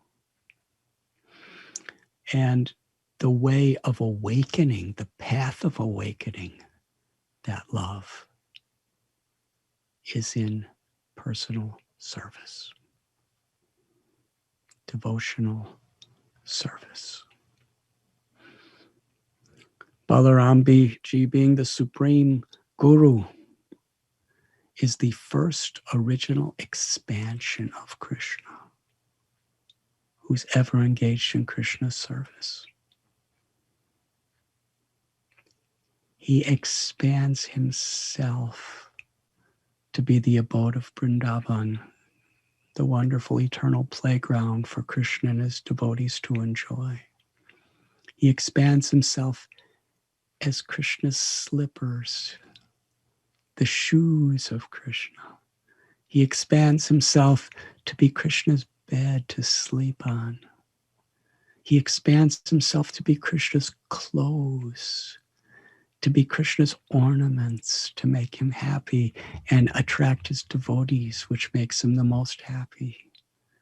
He expands himself in every way, in every detail, thoroughly for Krishna's pleasure. That is Shantaras. As in Dasyaras, Balaramji is Krishna's servant. Sometimes he massages Krishna's legs and feet. Sometimes he fans Krishna with leaves or peacock feathers that he makes from what is laying in the ground of Vrindavan. And Balaram is forever carrying out the wish of Krishna as his servant, Dasyaras. Sakyaras. Balaramji is Krishna's constant companion and friend. They play together. They throw balls with each other. They jump, imitating the animals of Vrindavan together. They roam around, imitating the birds together. They take care of their cows together and their calves when they're young. In this way, Balaram is Krishna's friend. They steal butter together. The best, well-wishing friend. In fact, they were such friends that when Krishna ate dirt, Yashoda Maya was in so much confusion and so much worry. How will my child be healthy if he eats dirt? She chastised Krishna. She held him by the hand so he wouldn't run away. Krishna, why did you eat dirt? Krishna said, I did not eat dirt. Yashoda Maya said, but your friends are telling me you did. He said, my friends are not telling you the truth. And Yashoda Maya, her ultimate evidence, Balaram has said that you have eaten dirt. And Balaram is your best friend. He's always on your side. He steals butter and yogurt and ghee from the houses of the gopis with you. He's always your friend. He's always your companion. He's always your protector. He's always on your side. Why will Balaram say that you have eaten dirt? And Krishna said, even Balaram is not telling the truth. But Balaram again, as Krishna's ever well-wishing, loving friend and elder brother, he was facilitating this wonderful pastime to attract our hearts. In Vatsalya Ras, Balaram has parental affection for Krishna. As we have said, as an elder brother, there are so many things that Krishna will not do when Balaram is present, because he knows Balaram will not approve. Like going into Aghasura's mouth, or letting Brahma kidnap all the friends, or letting the boys drink the water from Kaliya's lake.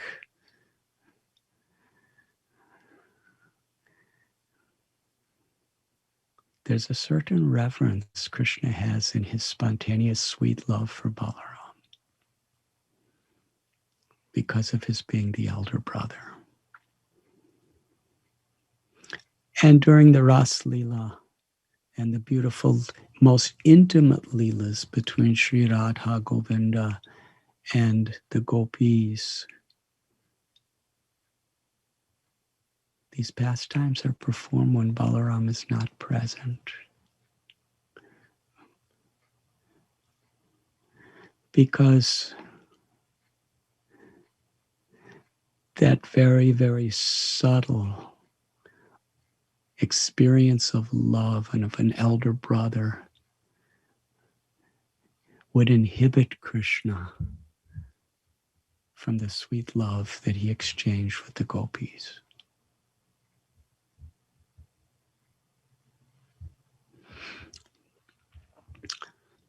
In Madhurya Ras, Balaram as the elder brother is not present. But Balaram takes the form of Ananga Manjari to be the most intimate, loving, constant associate and servant in Radha Krishna's conjugal love affairs. And how sweet is this pastime? Balaram is Krishna's elder brother, but to serve in the conjugal ras, Balaram becomes Srimati Radharani's younger sister. If he was an older sister, he could not come. But as a younger sister, Radharani just brings her Ananga Manjari everywhere. Among the Manjaris, because she's Srimati Radharani's younger sister, she has access to being the constant confidential associate of the Sakis. And even the places the Sakis do not come, the Manjaris are there to assist Sri Radha Gopinath.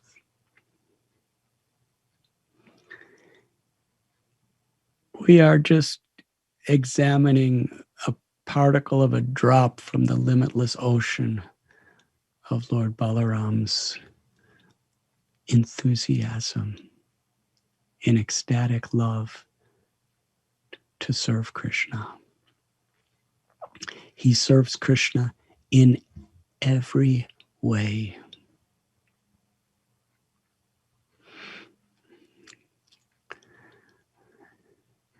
And all of the asuras that Balaram liberated in Vrindavan, Krishna was always right there watching. With Dhenukasura, they both did it together. With Pralambasura, it was just the sweetness of how they performed their leelas together. The Achintya Veda Veda Tattva of the unity and diversity that Balaramji especially facilitated. Because in all of these ways, whether it be in Dasyaras, Sakyaras, Matsalyaras, or Madhuryaras, Balaram's service to Krishna is always in a way to facilitate all others to enjoy Krishna and for Krishna to enjoy them. In this way, Balaram really is, in the highest and truest sense, the original guru. Because in every aspect of Krishna's Leela, he's there to facilitate and bring people to Krishna's loving service. His ultimate compassion. And in the Madhurya Ras, Srimati Radharani is Vrindavaneshwari. She is the Empress of Brijbhumi. She is the everything and the all of Krishna.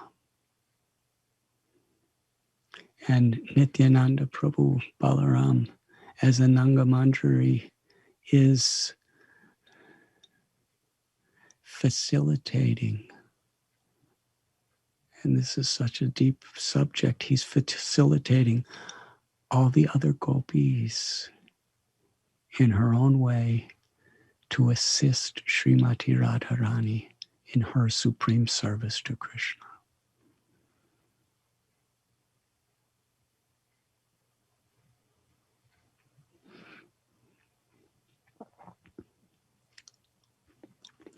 This is Vrindavan Leela. As Lord Nityananda Prabhu, Balaram is taking the role of a devotee. In every way to facilitate all the part and parcel conditioned souls to come back into the loving service of Sri Krishna. Why? Because he knows nothing pleases Krishna more. Lord Chaitanya Mahaprabhu is Radha Bhavaduti Suvalitam Nome Krishna Swarupam. Krishna with the Mahabhava, the supreme love of Sri Radha.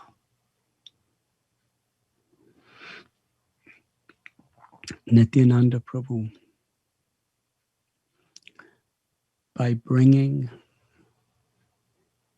a fallen soul to the lotus feet of Lord Chaitanya, by inspiring the fallen souls to glorify Lord Chaitanya, to follow Lord Chaitanya, Nityananda Prabhu is directly bringing people into the loving pastimes of Radha and Krishna. Sri Chaitanya Mahaprabhu, his tattva is the deepest, most inconceivable pastime of the Lord, the highest truth. We read in Srimad Bhagavatam and in the works of the great Goswamis the loving pastimes of Sri Sri Radha Govinda. Those same pastimes are taking place in one body.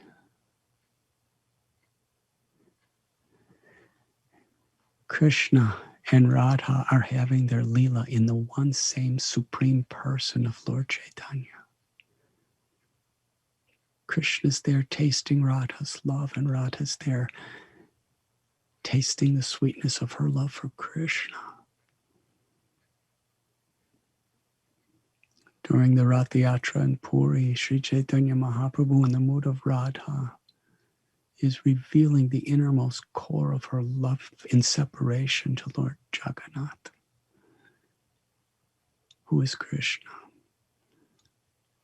who is Mahaprabhu Sri Chaitanya.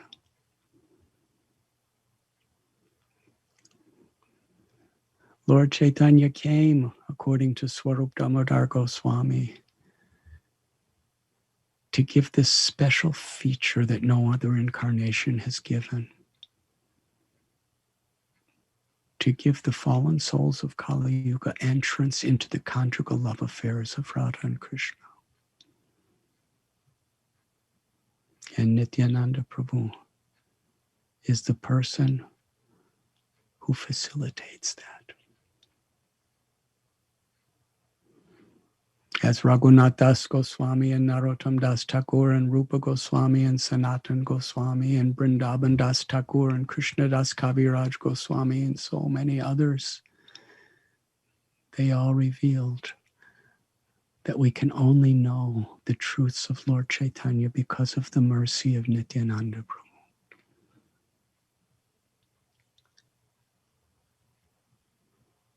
Who is Balaram? The mercy of Balram.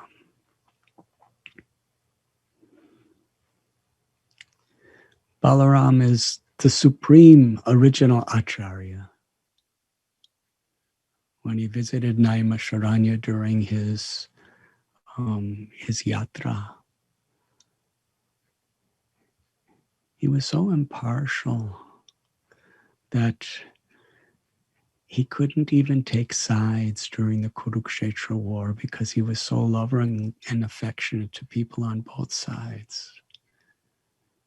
But he didn't want to interfere with Krishna's pastime. So again, Krishna became Arjuna's chariot when Balaram was away. He couldn't have been part of that if Balaram was there. So Balaram, understanding Krishna's desire, went on a yatra. And in Naimisharanya, he found Romaharshan Sutta. He was a disciple of Vyasadeva. He was a great learned scholar, very austere, but he had false ego. In his ego, he was not offering respect to others. Amanina manadena.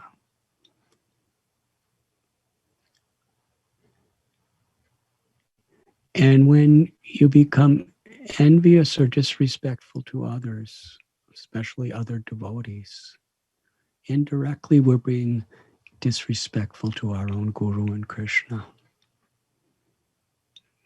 Because Krishna is in the heart of those devotees. So Balaram saw this. And because he was so into himself and his own greatness, he was not respecting the other sages appropriately. And because of that, he didn't even respect Balaram. And Balaram picked up one little blade of grass, kusha grass, and he chastised Romaharshan.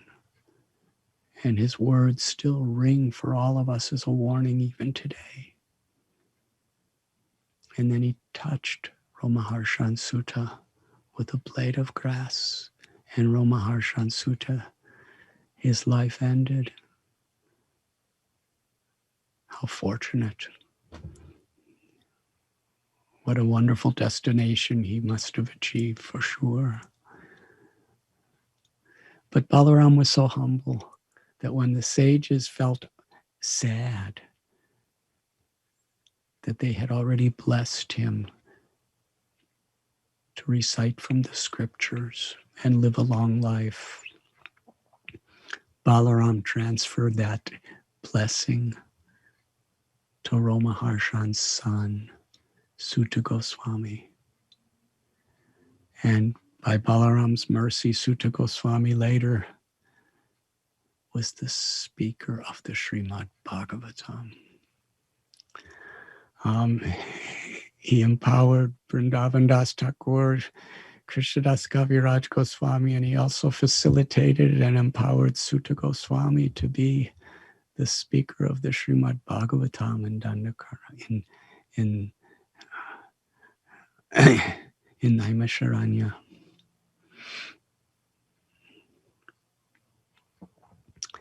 As Lord Nityananda Prabhu, Balaram took that blade of grass between his teeth as the sign and as the expression of the profoundest humility.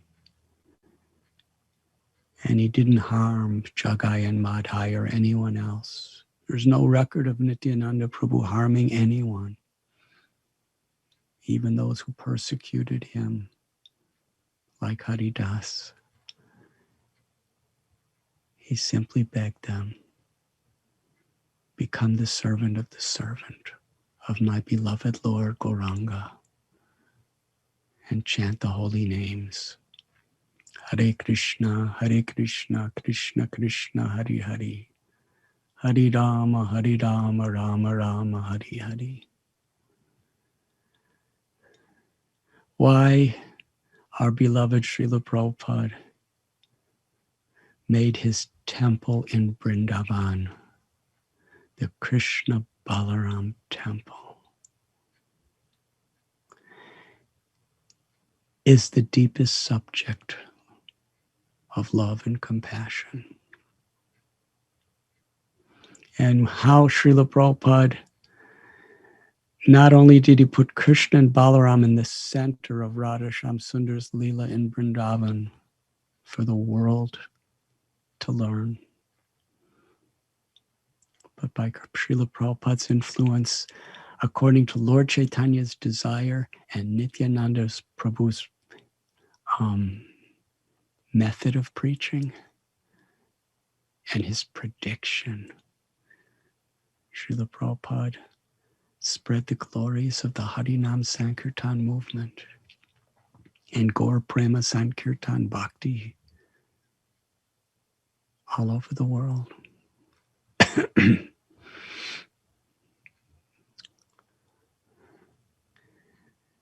And Srila Prabhupada inspired tens and thousands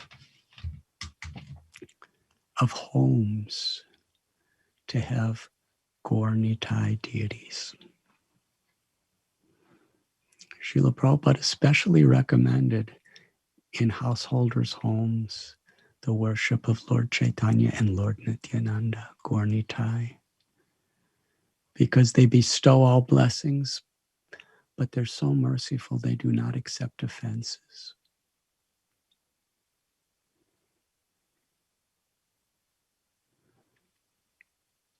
And there's that beautiful story when Srila Prabhupada was in Atlanta, Georgia, and he was seeing the beautiful, merciful deities of Gaur Nitai.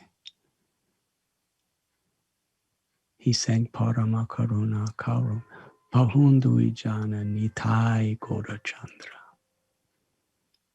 In place of Radha Madhava, he sang the beautiful glories of the mercy, the supreme mercy of these two brothers, Nitai Gaura Chandra. And Srila Prabhupada, gazing upon the beautiful form of Gaur Nitai, he began to cry. He went into a trance of ecstasy of love, seeing how by the mercy of Nityananda Prabhu and Lord Chaitanya, he was empowered. People of all races, from all different spiritual backgrounds, from all different countries, were coming together. Temples all over the world.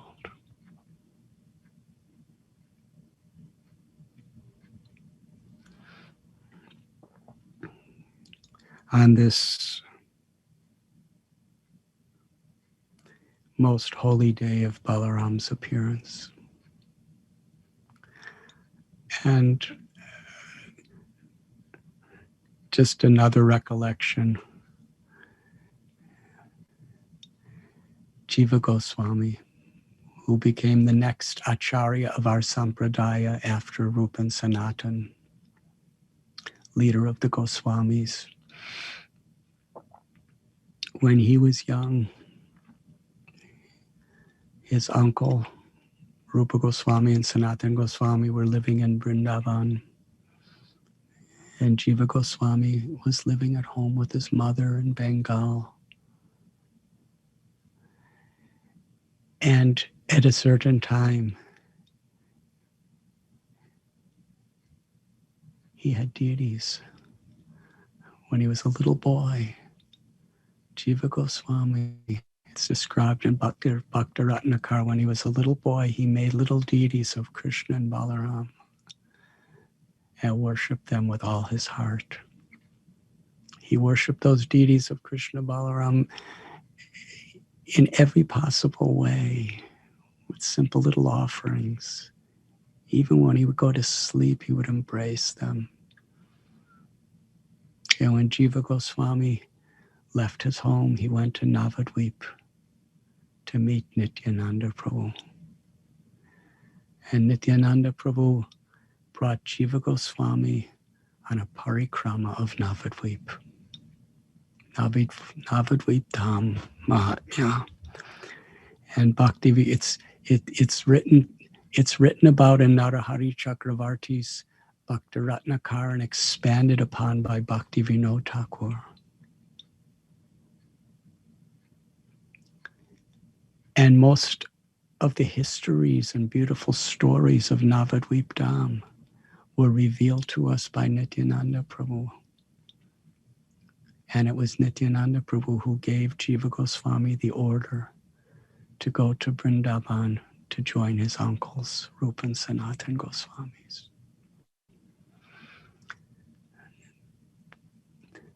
What a debt we have to Lord Balaram. What a debt we have to Lord Balaram in his manifestation of Nityananda Prabhu. And what a debt we have to the representative that is giving us entrance into their supreme mercy. His Divine Grace, A.C. Bhaktivedanta Swami Prabhupada. He is the personification, the manifestation of Nityananda Balaram's supreme mercy upon us. Yasya prasadad bhagavat prasado yasya prasadanagati kotopi. Through our attentiveness in our sadhana, through our interrelations with other devotees within our community, and through our joint enthusiasm to spread this mission, we can give the greatest pleasure to Srila Prabhupada.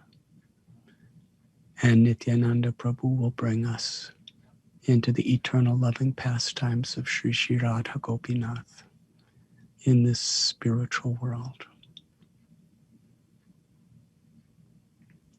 Srila Prabhupada taught us to pray for Balaram for spiritual strength.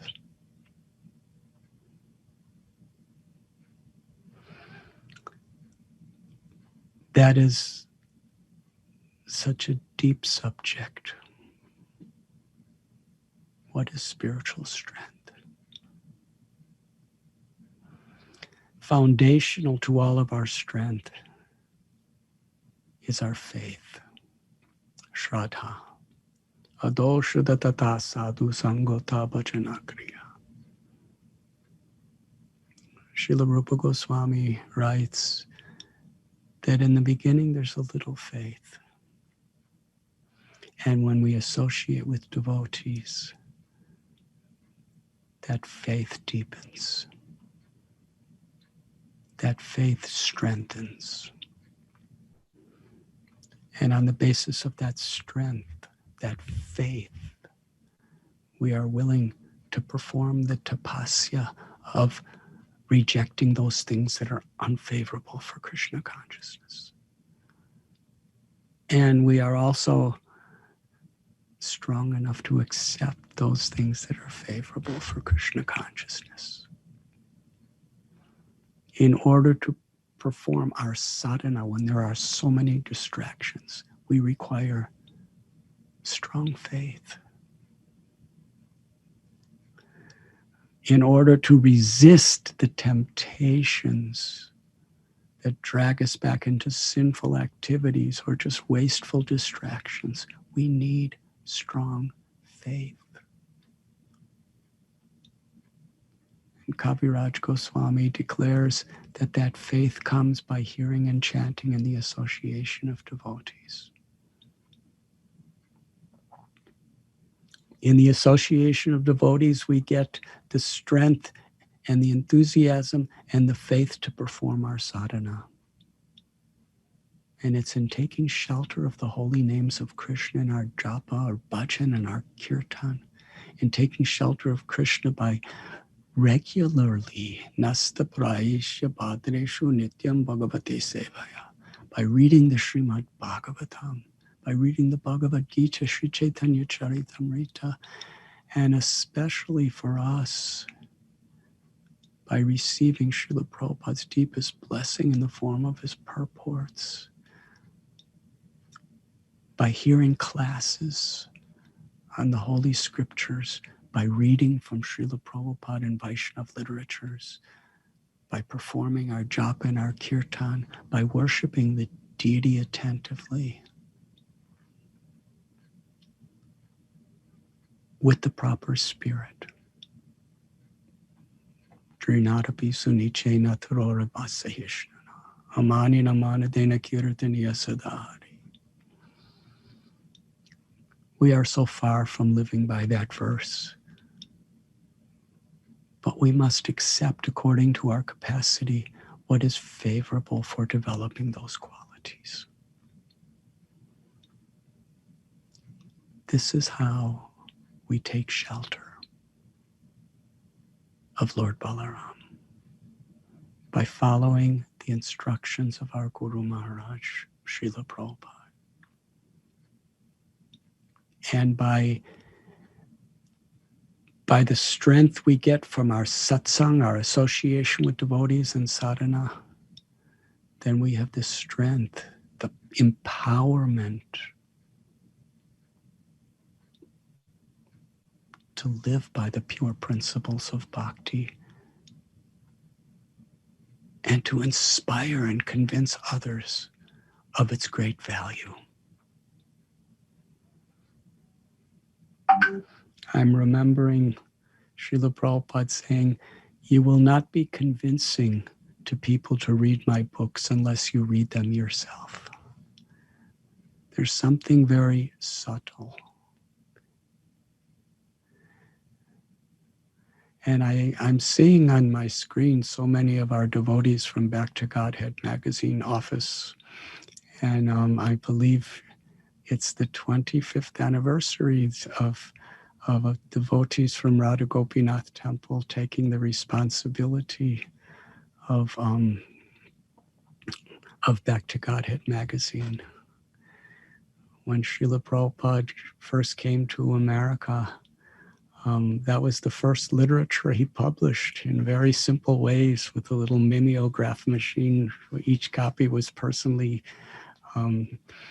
made by hand.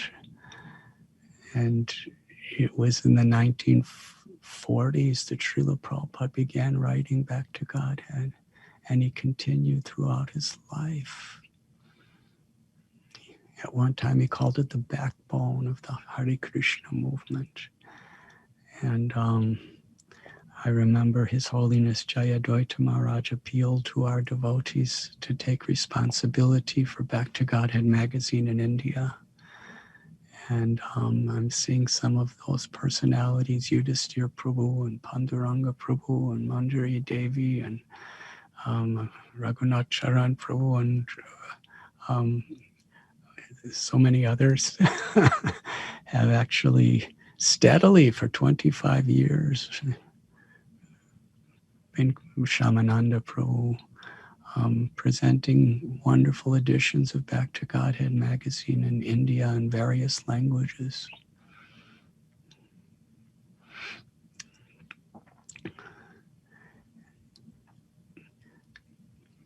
Our spiritual strength comes by pleasing our gurus. And we please our gurus by our service attitude and by sincerely taking shelter of our sadhana, the chanting of the holy names. And Srila Prabhupada has entrusted this great movement of Lord Balaram, Nityananda Prabhu, to all of us, through our character, through the Vaishnav culture that we share with each other, and through our enthusiasm to organize, to inspire, to develop various projects to attract the world, to take the medicine of the holy names. Thank you very much.